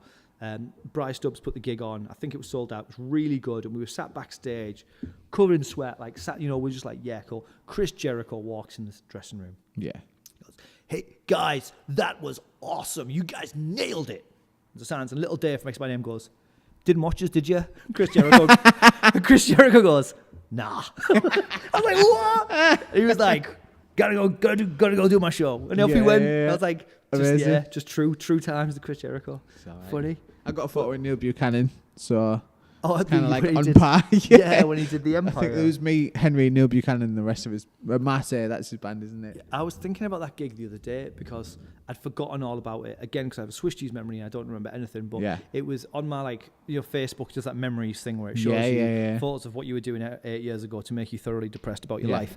And which is why I never got Time Hop, and Facebook just gave me it, whether I liked it or not. I'm not going to do this to myself. I'm not going to watch Time Hop, but then Facebook's doing it. So, and it was a picture that I'd been tagged in on Facebook of a girl. Can I just adjust my mic? Of course, can. Yeah, do what you want. Yeah, it's an age thing. So this girl had a full, because there was a face painting booth in Seymour at one point, and with face paints, she'd got like a full Art Attack logo on her arm there, and there was Neil Buchanan. Like proud, I was like, I, for a second, I looked at it and went, Why did we book Neil Buchanan to do face paints in sumo? That's the first place. The first place I went in my head. Yeah, but no, obviously he was playing a flying V in a sort of like a new thrash metal band called Marseille, named after the French city. Like what the fuck? But what's your you obviously have quite a coloured background in stage management and looking after bands and booking bands and stuff. Yeah, put a few gigs on. What's your craziest stage manager-esque story? What's the craziest band you've ever put on? I've got a good story that you're kind of part of, but you might mention it anyway. So like, I've really racked my brains. Good. No, I absolutely racked my brains, right? Yeah. And I was like sat at home, like doing a thing, and like, there was like. None of them seemed that interesting, but I'll get to an interesting one in a minute. Right. There was the time when we put Frank Turner on at Sumo in Durham. And a good story about Frank Turner, actually. It was always £2 to get in Sumo in Durham. If you got there in the first half hour, it was £2 and it was £4 after. And as I left the office in Middlesbrough with my like stage manager bag of Sharpies and cable ties and stuff, going to go and work the Frank Turner show and whatever, my boss said to me, don't forget it's a tenner a night. And I was like, yeah, because it's Frank Turner. It was pit on the door only. There was hype. It's like Frank Turner. At that point, Frank was playing like 1,000 capacity venues. He wasn't huge, but it was 10 years ago. So lo and behold, I didn't. So the door girl dutifully turns up. Hey, Phil, hey, yeah. And she just charged everybody £2. So 400 people crammed in this club, all paid £2 because they were all there in the first half hour.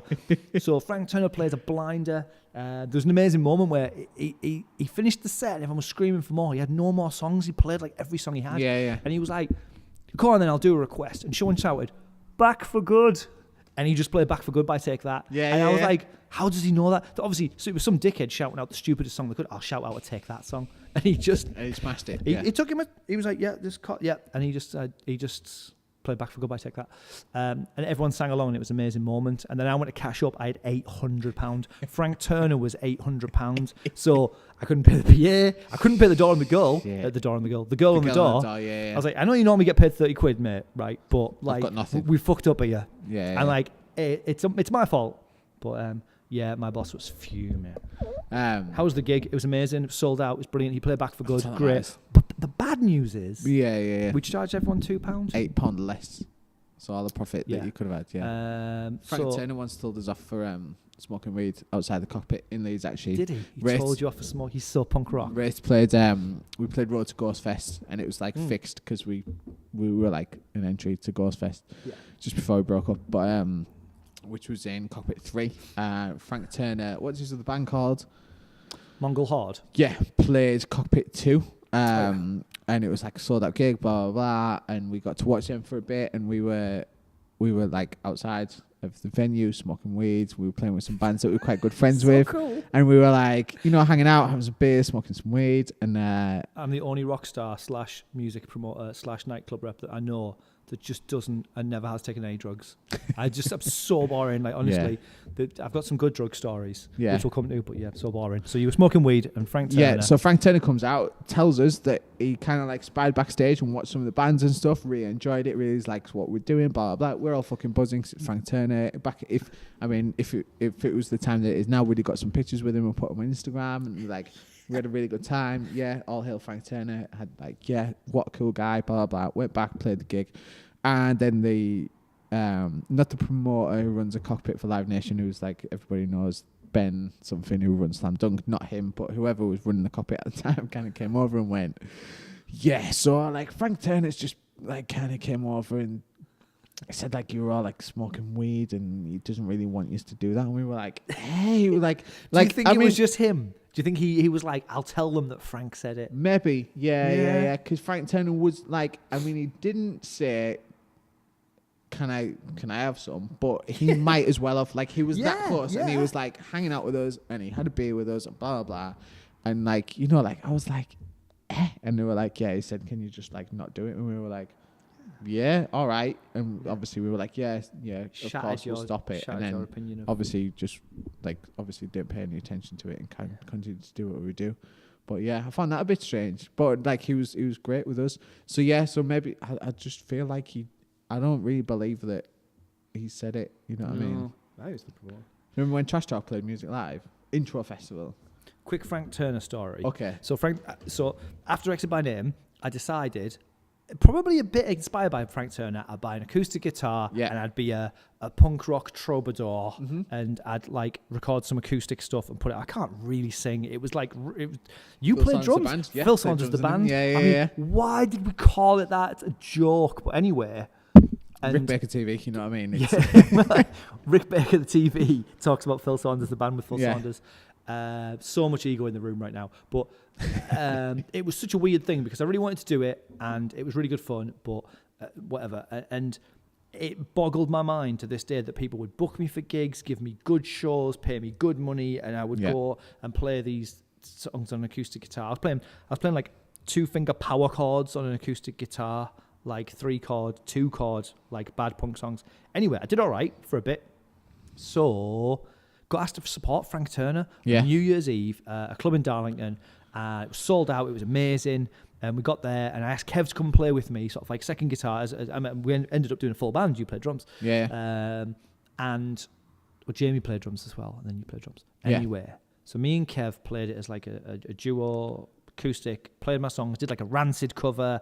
And I still bump into people who are not like Jonesy, who plays drums in Bruto, was like, that came up in conversation. He was like, I was at that gig. It was amazing. And I was like, oh, wait. Anyway, so I'm there, very nervous. Played the set. It was really, really good. And backstage, Frank Turner says, at midnight, I'm on at 11:30, right? No, I'm on at 11.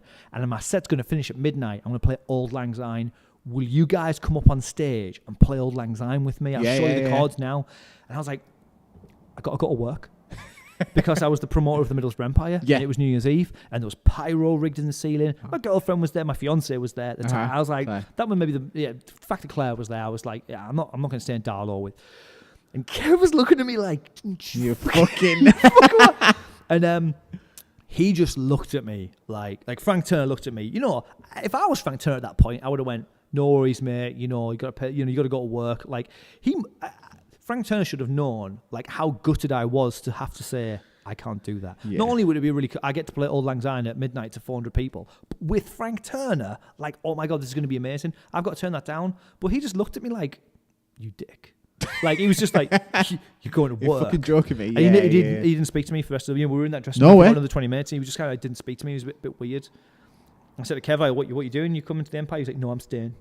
And he was kind of like, he was Kev played with him. Did Kev play with him? No, he didn't, and that was what was really weird. It was kind of like Kev was like, oh well, you know, I'm hanging around. I think I'll be here. And he was just like, I probably won't bother doing it now. And there was a girl that was on before me, like a Darlington lass who was really good as well, and she was kind of there going like, I'll do it. So I got a guitar here. But yeah, it was kind of like, it was almost like he was like, oh no, fuck it, like fuck everybody. You know what I mean? This guy's going to work. It wasn't about like because he couldn't do it with me. It was more like, you're going to work. Yeah, that was like the opposite of punk rock. Cool. Although it was a pretty punk rock event in the Middlesbrough Empire, I recall. Yeah. Tag Frank Turner in this. Yeah. So you were about to start a story and I interrupted you. Well, yeah, I was going to start two stories. Drug story? No, well, one. Don't like drugs. First one was kind of segued with just interesting kind of stage manager stories. Do you remember when Lifeless played at the Empire? That was it. That's the top of my list. Specific like. So we did a few. There's a local band called Lifeless who I really like.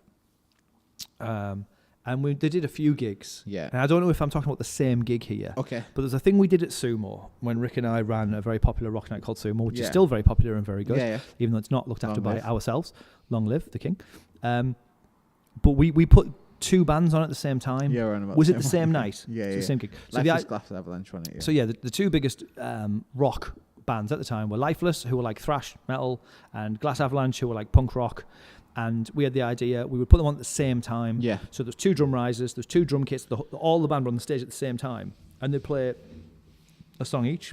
And he looked in the camera. Then is that a podcast? You can do it if you want. Yeah, it's all right. So the stage looked amazing. It was lit really right by like Paul and Jonesy. It was probably Paul Morton who lit it. Nathan had done a fantastic. Yeah, it was class. I remember pitching it to Nathan Stevenson, the sound engineer. Also, all hail the king, Nathan Stevenson. Long life, so we were like, how many channels you got? We're gonna have both. You know, there's essentially going to be like 10 musicians all going through every channel. So, and it was mint, and the bands kind of played along. But Lifeless had obviously saw it as a little bit of a competition. I think they both did. I think Glass Avalanche did like a cheeky cover. Yeah. Did they do My Own Worst Enemy by Lit? Can't remember. It was pretty good. But song, Lifeless obviously were thinking like we want to be the standout band here. Yeah. So they brought a pig's head on. Like not just a pig's head, right, but like the biggest pig's head I'd ever seen in my life. Yeah. And I remember seeing it at the side of the stage and saying like Nixon or Pacey or one of those like, so you do with that? Yeah. What are you gonna do with that? And they were like, just like little kids, like, and they were like, then there was they were kind of like, please don't, like, I can imagine the effort it went to get this, like, this pig's head was huge. Yeah. Not the only time pig's heads have been on the stage in the Empire, I believe. Yeah. Rick. You put it on a spike, yeah. Yeah, so I always felt bad about that gig, but we'll come to that. So Lifeless were bringing a pig's head on, and I was like, whatever you do, please promise me, don't throw it in the crowd. Yeah. Right? Just whatever you do. So they throw it in the crowd, and it's getting kicked around like a football, and there's just this like red stripe, like not the only red stripe in the Empire that night. But yeah, it's just kind of, there's blood everywhere. I mean, God forbid it was like 2017 and vegans were like an army like they are now. They get fucking shot now. Yeah, I know. Yeah. Oh my God, it would have been like front page of the Gazette, wouldn't it? Yeah. But yeah, it was horrific. So we got that kind of sorted. I think I got a bin bag. Like any good stage manager, went to the ice room, like behind the scenes in the Empire where the ice machine is. Don't know why I called it the ice room. Got a bin bag. Dutifully put the pig's head in a bin bag, and it's these points as a stage manager where you're going like, I can't believe this is my fucking job. Yeah. Threw it in like the dark corners of the side of the Empire stage, where it probably still is. It's probably a bag of flies now, ironically, and kind of continued to watch the show. So then they bring on Steve Jones for his amateur fire breathing routine. Yeah. So using ice and sugar. Yeah, I believe that. You can fire breathe with ice and sugar. Yeah. So it's So obviously all the young rebels that might be out there doing it. Don't do it. Don't try this at home. Is that what you're doing now? Yeah. Well, no, just if you have a lighter and you spit ice and sugar into it, it creates like a flamethrower effect. So Steve Jones is on stage, who I still speaking to now, and like Steve's a I good like guy. Steve Jones. Yeah. Good chef. Yeah, great chef. Yeah. Ironically, so the singer from Lifeless is also now a good chef. Yeah. And I remember seeing Steve Jones on stage spitting fire, but like because it's ice and sugar, it kind of catches fire and it kind of like melts, and it was like landing on people's napalm hair. Yeah. Well, it did. So I remember kind of running to the DJ box, and those of you that don't know the Empire, the DJ box faces the stage, but you've got to get through 400 people before you get there. So I kind of come to the DJ box. Well, 600 people, Rick. Remember the rules of like club promotion. You've got to add 200. Just going, what the fuck do I do? I remember you looking at me and going, you need to sort that out. And I was like, did I delegate that? Yeah. And I was like, yeah, fucking do. Yeah. And did I say that? Oh, sorry. Yeah, no, it's all right. It's like my making. And I remember running on stage. Trial by fire. Up the side of the stage. Yeah, literally. And going, Steve, get the fuck off stage. And he was like, no, I'll just do one more. And I was like, you fucking won't. I was like, that girl's hair is on fire. Yeah. Like, get over it. She had a beanie on, didn't she? All right. Yeah. Kind of like, yeah. She was one of their mates. As far as I recall, yeah. she thought it was hilarious. It was also the night that Danny Velterel, whatever her actual name is, went vegan because of that pig's head. Oh, really? Yeah, that landed near her, and it just revolted her so much that she went vegan. She's been vegan ever since. That's amazing. Yeah. So someone's hair got set on fire. Yeah. What I wanted to talk to you about, do you remember Trash Talk? Yes. Yeah. Do you remember when, because that was kind of like, I specifically remember Trash Talk. We'd had no contract from a few days. So to kind of set the scene, we were running a festival. They were in the courtyards in Middlesbrough Music Live. Yeah, 2000 and Trash Talk were playing, and we'd had no contact from them for a few days. And I was stage managing. I was running that stage. You were. The sumo stage, we called it. Yeah, and we just didn't know if Trash Talk were going to turn up. About 10 minutes before they were due to play, literally no contact from them, which in the kind of like music industry is. You at least hear from them a day before. Yeah. And they say, yeah, we're going to be there. We'd had none of that, so I didn't know if we were going to have like an hour gap in the day where fucking Trash Talk were just like a bit fed up and they just weren't going to bother playing. 10 minutes before they were supposed to play, they turn up in a fucking black Sprinter van and they pull up like next to the courtyard, fucking smoke coming out the windows. They all like fall out of the van on skateboards and they're like, this exactly how you would hope Trash Talk to arrive at a music festival. The driver winds the window down, smoke billows out like a Snoop Dogg video, and looks at me and goes, "Hey, we're Trash Talk and we're fucking late." And I was like, "Yeah, you are." I was like, "You're fucking on." And he was like, "Yeah, I'll sort the guys out." So they all fucking get the cabs out. Literally put the cabs on skateboards to fucking like fling, get all the stuff on stage. The drummer's telling me I was a cage fighter, and I'm like, "Oh my god, you're the scariest people on the fucking planet." His skin's got scars all over his face. Get on stage, set up, and the last words you said to me was, "Let me know before they start because I need all the security. I need to brief everyone. I need to get everyone in place." And I said, make sure that barrier at the front of the stage has got lots of pit crew on it. Yeah, and I remember saying, "No problem. I will hold them off." Just didn't happen. And so they all set up on stage and they all looked at me and they went, "We're ready to go." And I went, "You haven't sound checked?" And they went, "It doesn't matter. We are starting now." And I was like, and then just started. And I was like, "Oh, no." So I remember I couldn't find you. And then the band was starting and Trash Talk turned round. And they're notorious for like creating chaos within the crowd. And there's maybe 500 people. There's an ice cream van, which We Are the Ocean smashed up, which is another story. And they literally, the singer kind of turns around and goes, "Right." And I remember seeing your face at the top of the stairs when the singer turned around and went, "I want everybody in the crowd to turn around and run the opposite direction into the sound desk and just smash all that gear up." And I was like... And the funniest thing was, we had like this like 10 grand steel barrier at the front of the stage. Like if you go to a gig and it's a rock gig, there's a barrier. Yeah, because everyone stands against it, and you have that little like, they call it, I guess it's the pit, isn't it's like a little like area. So if you're crowd surfing, you kind of go over, you get put into that bit and walk to safety. Got somewhere to land. You know, there's this huge big steel barrier. Now at the other end of that courtyard, there's a little sound desk in a £30 Argos gazebo with no protection. Probably like you know, like it had a quarter of a million pounds worth of very like small sound police barrier about this high. Yeah. Well, there was like a little bit of railing. And it just got the whole thing just like, because people like don't the whole push thing against just it. slid, didn't it? Yeah. 500 kids just like turned around and ran at it. We all just went. No. It was amazing. Yeah, I just remember going, fuck. At Sumo in Durham, when we got there and we were trying to establish it, we were putting on, we were booking some what we thought were like big bands, or as big as bands as we could get to play this like 400 capacity rooms. We had Frank Turner. And there's a band from America called Bullets and Octane. Yeah, I remember them. Yeah. So we put Bullets and Octane on, and it was me and a guy called Steve Joblin. I think it was working there. We didn't book a barrier, and it was like Bullets and Octane from LA. If you like Guns N' Roses, you'll love Bullets and Octane. That was the flyer. Yeah. I really liked the album. I thought it was really good, but I just didn't expect anyone to be there. It was Durham. It was a new town. There was a bit of like a pop punk following. We were only 6 weeks into Sumo in Durham, and it was like a glam rock band, really. You know? But they were like, heavily tattooed, heavily drinking. Remind me to tell you the Men, Women and Children Corner House story after this. So, and from somewhere, 400 crazy mosh pit glam rock dudes from Durham turned up to this gig. It was absolutely packed. And the tour manager was like, "You don't have a barrier?" And I was like, "No." And he was like, "Well, you're going to have to sort something. I don't care what you do, but you're going to have something." And the sound guy was like, "My monitors are going to get like completely obliterated. The crowd are just going to surge forward. All the stuff, the guitarists' pedals, the monitors are just going to get squished." It was like a tiny little daft room in Durham, So me and Steve Joblin decided that the best thing to do is we would stand at the front, so the band are behind us playing, going, "Oh yeah, fuck yeah, rock and roll, diddle and behind us. There's 400 people in front of us, and me and Steve stood there holding hands.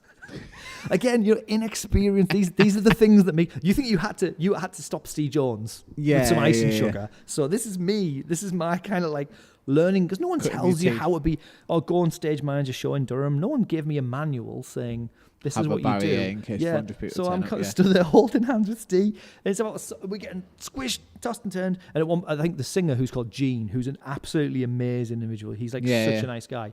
He's got this amazing. He's got like a full back piece tattoo of Spy versus Spy. The old retro video game of the two sort of rat things. Anyway. So he just scoops me up and puts me over his shoulder. And for the next 2 songs of the set, like I'm not. I'm 6 foot tall. I'm not a little guy. Yeah, and, yeah, I wasn't a kid. I was like 25. And he just did. He had mic in hand, me over his shoulder, just kind of, and in between like lines of the song, just like ripping the pace, going, "Hey, I got security here. You guys can come on stage now." It was amazing. And he put me down. He was like, "Hey, it's cool. Just enjoy the show." So I sort of crouched at the side, trying to like, I want to watch for health and safety purposes. Feeling like I was dutifully involved, but they were just like, just enjoy the show. It's fine. Just Nothing's gonna get broke. I kind of wish I chilled out a little bit more in my role, but in terms of stage managing and stuff with 10 Feet Tall, and I remember it stressed me out. Like I didn't mind it. I loved my time at 10 Feet Tall. I did really stress about stuff. I worried. You're essentially about responsible. It's funny because it's hard to enjoy the show when you're concerned about things like that happening. I remember Let Live playing and thinking, this is fucking wild, and the singer going up to the balcony of the Empire, climbing up, and he got a chair from the top of the Empire and flung it to the middle of the floor of the Empire, got down. Then the next song, got a song called Mother, got a girl, sat her in the chair and then serenaded her. And like, out of all of the chaos of all the night that had happened, Sam, who used to work at the Empire, was kind of like Ash's manageress, came over and said, "You better make sure that fucking chair goes back to where it was." And I was like, out of the whole gig, that's your issue. That's like an Empire thing, Chair, I love the Empire, and they're an amazing team, and they run a tight ship. It's one of the cleanest nightclubs. It's one of the best managed nightclubs. But they do find the strangest little thing done there. I was like, he's jumped off that balcony. And like could have broke both his legs. And there's a fucking wild man going around stage. Yeah, there's a member of the public being dragged and put down.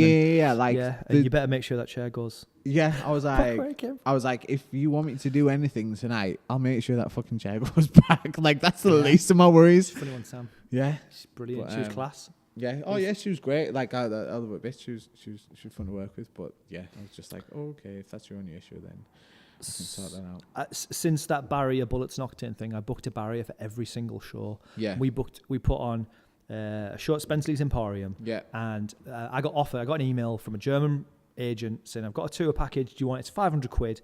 It was D's Nuts, The Ghost Inside, Awaken Demons, and somebody else Someone else good. I remember it was a phenomenal gig. And I was like, 500 quid. For the Fallen Dreams. That's who it was. Yep. Yeah. So I was like, right, 500 quid. So I'm going to need, if it's 7 quid a ticket, I need 100 people that pay the bands. I'm going to need about 200 people to break even. This is a piece of cake. No, it's not. It's Borough. And there's going to be 42 people there, including guests. And it was a nightmare. It was rubbish. But I remember the bands laughing. They're like, "Why have you hired this barrier? There's nobody here." And JJ Peters was like, on the stage in Spenceley's, it's kind of like they would build a stage over the steps, but there's still like the handrail sticking out. Yeah. And he was kind of like sitting on it and like doing a little slide down it, like taking the piss. And they were like, "Why have you booked this? Why have you carried this barrier?" And like, you might have done it with me. We carried that fucking barrier from the town hall. We dragged those pieces of steel from the town hall down Albert Road to put it in. Yeah. And it was like, I've lost my boss loads of money. I've put on an embarrassingly quiet show. Nights he had the Chariot the same night in the Crown. No, it was the night after. Yeah, it was bad. It was Bad Medicine Rock Club. It was Wednesdays. Nights seemed to be went to that show as well. Yeah. I didn't go to the Chariot the following night to my shame because I was just like, fuck Middles, fuck live music. Yeah. And I was just so like pissed off because I'd lost my boss. Hundreds of pounds on the show. And we went through a run. It was a really... I lost a lot of faith in Middlesbrough, soz. Because it was like, right, because we were Team Sumo, and we would do gigs that were rock gigs that weren't... If we couldn't get the band to play a Friday, we would still be like... So we got Cancer Bats. So we did Cancer Bats, we did Gallows, supported by Poison the Well. Poison the Well pulled, but they came back. Poison the Well played Uncle Albert's on a bank holiday Sunday. I remember at the time... 30 people went. Yeah, right. There was 400 people attending the Facebook event. And again, that was it. Right. Talk about Which is learning. Unheard of now. 400 people attend the Facebook event. Well, I just put that box of flyers in the bin. We don't need to go flyering, Rick, because... There's going to be 400 people trying to get an Uncle Albert's watch Poison the Well. It's 30 people cack. Yeah. Scarlet Desire supported. Yeah, I remember. It was a good gig, that. So... I enjoyed it. Yeah. Lister enjoyed it as well. Yeah. It was an amazing show. But yeah, there was just like a run. It was like D's Nuts, Ghost Inside, Cancer Bats, Gallows, Poison the Well. Nobody wants to watch these amazing, cool post-hardcore bands in Middlesbrough. I remember, so but it was a shame because I was just putting all my favourite bands on, and no one was coming. I remember fucking up Lord and Atlantis, their intro. So Lord and Atlantis I think they'd had one album out. They're obviously nowhere near as big as they are now, and they were still a bit strange then, and I thought they were like dead big and dead cool, which is fine. This was Bad Medicine Rock Club on a Wednesday night in Borough, they were playing downstairs, and whoever had supported them, and I was DJing in between bands, and then the night afterwards, and the Lord and Atlantis came up to me and they said, right, when we say like we're ready, we want you to like literally just cut the music, just fucking stop it dead, and then we'll start with a song like straight away, we'll kick in, blah blah blah. So I was like, right, you sure? Yeah, okay. Started that whole intro, blah blah. I said, do you want a song? Do you want to give me the song so I can play that to intro? No, we want you to fucking kill it dead when we give you the signal, and then we'll like. So I was like, right, cool. So fucking playing whatever, Motley Crue, blah blah blah. Lord and Atlantis is setting up, blah blah blah. Twinkling the guitars, everything sorted. Give me a nod, go, like, we're ready to go. So I'm like, you sure? Yeah, like, go, like, stop the music now. But you sure? Yeah, right, stop the music. So I fucking stop the music. And then they all just look at me. Fucking, like, you know, like, there's been, like, blaring music. Everyone's having a good time. Everyone's dancing, lights, blah, blah, blah. And the music just stops. So everyone stops, looks at the band, and they all look at me. And I go, you did what you said. Yeah, this is what you wanted. Man. And they go, fucking, we're not ready. And I'm like, it's just fucking. And I'm like, do you want me? It's so I like gradually like kind of fade the music up, and they're like, yeah. And they come over and fucking brain on the window and like put my head round. I go, you all right? And they go, yeah. Can you just fade the end of this song out so like you can like ease us into it? I'm like, yeah. Like, why do you fucking want to do that? It's that. And then it's like it's my like piss poor claim to fame. I've got a million claims to fame, but like that's one of them is just like completely fucking up Lord and Atlantis' start of the set because I went boom and they go, oh yeah, actually we're not ready. So I had to fade it out and then they started when they were comfortable. So that night, they stayed over at a friend of mine's house. Mm-hmm.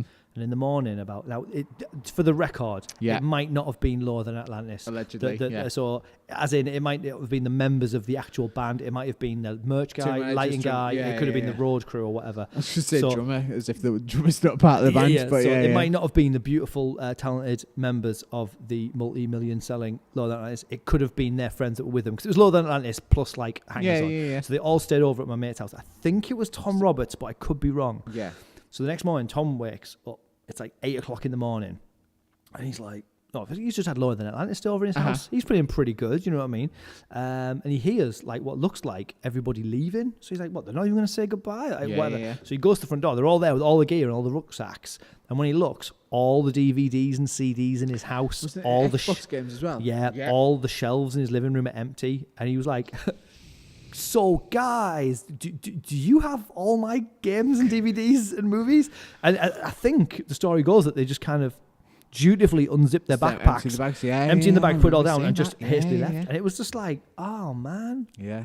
Funny, innit? I had loads of bands stay over in my tiny little flat in U Street in Middlesbrough. Above the butchers where they sold pigs' heads. Yeah, and they were all great. I'd like Feed the Rhino, TRC, name the band, they all stayed over, and fucking bless them, they all managed to like cram themselves in my tiny little flat, and they're all fucking fantastic. It was great. I remember having like press up competitions with the singer from TRC, who's now got like a lifestyle blog and stuff, and like. Did you beat him in your press up competitions? No, I remember challenging him to it and then backing down and talking to him a bit about jiu-jitsu, and Lister was like, I'll fucking beat you. And he was like, I remember it like because the guy was in shape, and looking at Lister and backing Lister wasn't like in shape, and kind of looking at Lister going, I'm gonna fucking have you for breakfast.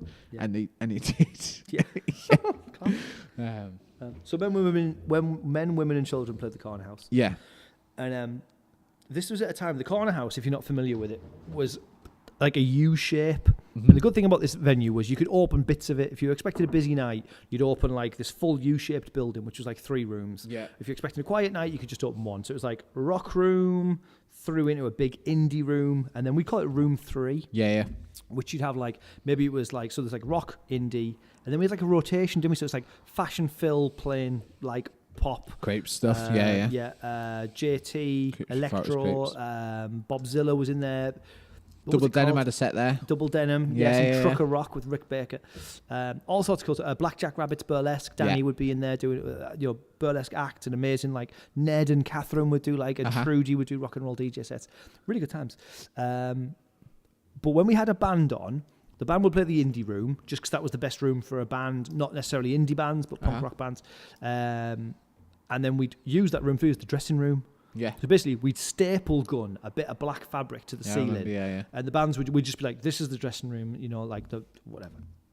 So bands that played the Cornhouse, I mean, there was like Enter Shikari, Gallows, Skid Row, the Sheilas, Skin Dread, Cap Down, loads of good gigs that were part of the Sumo Club night. And we had this band, Men, Women and Children, who had like one kind of like hit, but basically it was the guy from Glassjaw. I think that was the thing. It was like a really poppy, when you think about it and you listen to the album now, it's like a Jamiroquai album or something, but it was the guitarist from Glassjaw, so everyone was buzzing about these Americans, and there was like 7 of them in the band. And basically what happened was I kind of played the gig, and they were all like kind of American and drunk and having a good time. So I walked through the black curtain into this black backstage area, which if anyone remembers the Corner House, was like the Corner House corner door. We would lock it was that, like the entry door, use the other door near the back of the train station. So like, and basically there was like a fully blown orgy going on. And in all my time of stage managing shows, I've not really seen, like, we've stage managed, you know, I don't know, Kasabian, Biffy Clyro, Goldie Looking Chain. I've seen some dodgy stuff. The Darkness. Rock Metal, The Darkness. Like, I don't know, some fairly rock and roll acts. But I've never walked in on anyone getting like a sneaky blowy. Or I've never walked in on anyone taking drugs or anything. It's not happened. So I walked in on Dara O'Brien and ironing his pants once. He was in his underpants, he was ironing, and he was like, I won't do the Irish accent, but he was like, could you iron? I'm so sorry. I hate to ask you this, but I'm so late. He wanted to read the local paper. Right. So he had some like banter. This is when Dara O'Brien was tiny. It was Middlesbrough Theatre. So I was like, yeah, no worries, mate. So I was ironing it. I'd never ironed a pair of pants in my life because I was young and I was learning as I went. So I'm ironing Dara O'Brien's pants and he's reading the paper. He's going, why is there a place called Saltburn? What a horrific name for a place. A Saltburn. I was like, there's actually a place called Heartburn as well. Are you shitting me? you have a Saltburn. Are they near each other? I was like, yeah. Anyway. So never seen everything. So walked in. It's like a fully blown orgy, and they'd obviously got some kind of Corner House regulars, and there's little white bums bobbing up and down in various corners. I just don't know where to look, and I spin round to the bar, which was like the main Corner House bar, if anyone remembers. And there's this guy who was the roadie, and he was the most typical roadie-looking guy ever. He was a bit toothless. He had like bald-in hair, but like long at the back. He had a sleeveless denim jacket. He probably had like a multi-tool in his belt buckle or whatever. And he was like, I'd been chatting to him during the day. He was a really cool guy. He was like that roadie off Wayne's World, build it and they will come. So like, I didn't know where to look, and out the corner of my eye, I spotted him just with, propped up against the bar. So I was like, oh, hi mate, I just come through to pay the guys, not wanting to look at this orgy that's going on around me. And I was like, what are you doing? So he had a kettle plugged in behind the bar, and the lid of the kettle's open, and there's a bottle of vodka in it. And I shit myself because the bottle of vodka's black, like a really dark brown. Right. And straight away I was like, why are you doing that? It's going to shatter. Are you just being like a rock star trying to cause mayhem? You're going to hurt yourself. All these things were going through my head. I was like, mate. It's just the first thing that came out of my house. Came out of my mouth. Out of my house was, why is it black? Like thinking it's going to smash. And he was like, oh, it's all right, mate. That's just all the Mars bars. And I was like, what? So I kind of like started to laugh. I was like, tell me what you're doing there. He said, well, all the Mars bars that you got us on the rider, I've pushed them inside this bottle of Smirnoff. I had to drink a bit out first. But I want them to melt because I want to make chocolate vodka. Now, 10 years ago, I don't think there was a chocolate vodka. And he thought in his like probably drug-induced drunken state phase, having not found a girl from Middlesbrough to get stuck in joining the orgy. He was just like, I'm going to make chocolate vodka. And he did it, and I kind of stood with him, and he lifted it out very carefully. He got some blue roll, and he lifted this red hot glass bottle out. He turned the kettle off, pushed it aside, and he shook it up, and he poured us some chocolate vodka shots, and they were delicious. And when I was racking my brain for good rock and roll stories, that was in it. When I was sat in my living room with my wife and children, I was like, oh, I'll tell them the chocolate shots. Yeah. At least he said it was chocolate. Yeah. The only strange requests. And I think we've done 2 hours here. So I know, I really need a wee. I'm not going to name the band, but I've got so many of them. Yeah, it was a band that we ended up putting on a few times, and the tour manager that asked me ended up fucking doesn't matter. Anyway, so the tour manager came up to me, and it basically said, and this is probably my strangest request, and I had a lot of good times with a lot of bands, and I hope I still will in the future with some friends. But yeah, he came up to me and said, he went, do you think, he was trying to like beat around basically he was trying to ask for drugs, but without asking for drugs, because he was trying to suss me out, and he said, do you think you can get me anything extra? And I was like, what the fuck are you on about? And he kind of went, like something else on the rider. And I was like, do you want some fucking more hummus? Like, I was like, what do you mean? I was like, I'll go to Tesco, blah, blah. And he was like, no, like something else. And I went, all right. I went, I get you. I went, what specifically are you after? Because I went, in my mind, I was kind of thinking, if you want some weed, then I could probably get you some weed. If you want fucking like loads of cat, then I probably can't. Like, I probably could have, but it's like too much effort. So I did. And, my reputation's on the line. I didn't want to... Yeah. When bands ask me for drugs, I'm just like, I'm so clueless. Yeah. I'm like, what do you ask for? So, do you want a gram of cannabis? I don't know what to say. So he went, I kind of just want like, just some stuff. And I was like, that's too vague. Yeah. What do you want? And he went, I know people probably say, and in the end I went, look, you just want some drugs, don't you? So I went, tell me what drugs you want. Yeah. As a two-man, he went, well, the guys are just kind of up for a bit of everything. And I was like, what do you mean? He went, if I give you 100 quid, can you just get me a mixed bag of drugs? And he went, put some pills in there, put some coke in there, put some ket in there, a bit of weed. No, they've probably got some weed, just loads of powder. He went, the guys just... they want to have a fucking great night. When you've stopped recording, you'll have to tell me who this band is. Yeah, well. And he went, if I give you 100 quid, can you just sort it out? And I went, no. I was like, honestly, it's just not a thing. It's like a mix-up. Yeah. Like, I just wouldn't even know where to begin. No, it's crazy. It also makes you a drug dealer, technically, which you don't want to go on record saying you are, yeah. I suppose. Yeah, so I'm not a drug dealer, but yeah, it was good. So yeah, that's probably the strangest request. I kind of forgot that up until now. But I had I honestly can't remember the name of the band. I'm not just withholding it, but it was an American band, and they played in the Rock Box of the Empire. So it was. This also happened in the Rock Box. Yeah, did it? Yeah. So it was actually, I think it was the merch guy, American guy. It wasn't the band, wasn't the members of the band, unnamed. But he was like, "Can you get me some weed?" And I was like, "I'm not the guy to ask. I got a lot of weed for a lot of bands. I'll be honest." So I said, "Look, I can like text a few people who might know a few people who might know a few people who." So that's what I did. I texted a few people who none of my friends take drugs. We're all very old and very boring and very sensible. But kind of like the text obviously went around, and my phone rang, and it was like a lady, and she was like, "Oh, hiya, it's." I don't know, Elaine or something. It was like Elaine or like Linda or something very kind of like a very like older lady kind of vibe. And I was like, look, I said, it's not for me. I don't want to know it. I don't want anything to do with it. So I just handed my phone. I just didn't want to be involved. I didn't want to be in the chain. So I handed my phone to like Randy from Florida or whatever his name was. And he was just like, yeah, I've got like £80 and yeah, cool. Anyway, so my phone rang again half an hour later, and I was like, he's like, oh, she says she's out the back of the Empire. How do we get there? It's the Empire. It's a maze. Yeah. So took this guy out, met this woman who was like 60 in like a duffel coat, like white hair. Like she looked like she was just someone's nana who like missed the last bus. And I was just like, oh my God. So they did this like drug deal. I guess that's what it was. And I was just like, oh, whatever. So we kind of like walked back up the stairs, up to the Rock Box, and, just happy that we could just get on with sound check and everything was sorted. I just kind of wanted to forget about it. So we walked in the room, and the guy's like waving the bag like this, and all the guys in the band were like, oh yeah, Randy sorted a score. And he was like, this dude's mom brought us weed. And I was like, that's no. And I thought, it wasn't my mom, guys. I don't know who that was. I was getting high fives. These guys from Florida. Your mom was cool as fuck. Your mom's a dealer. It's like, no. If only they knew. If they knew my mom. Yeah.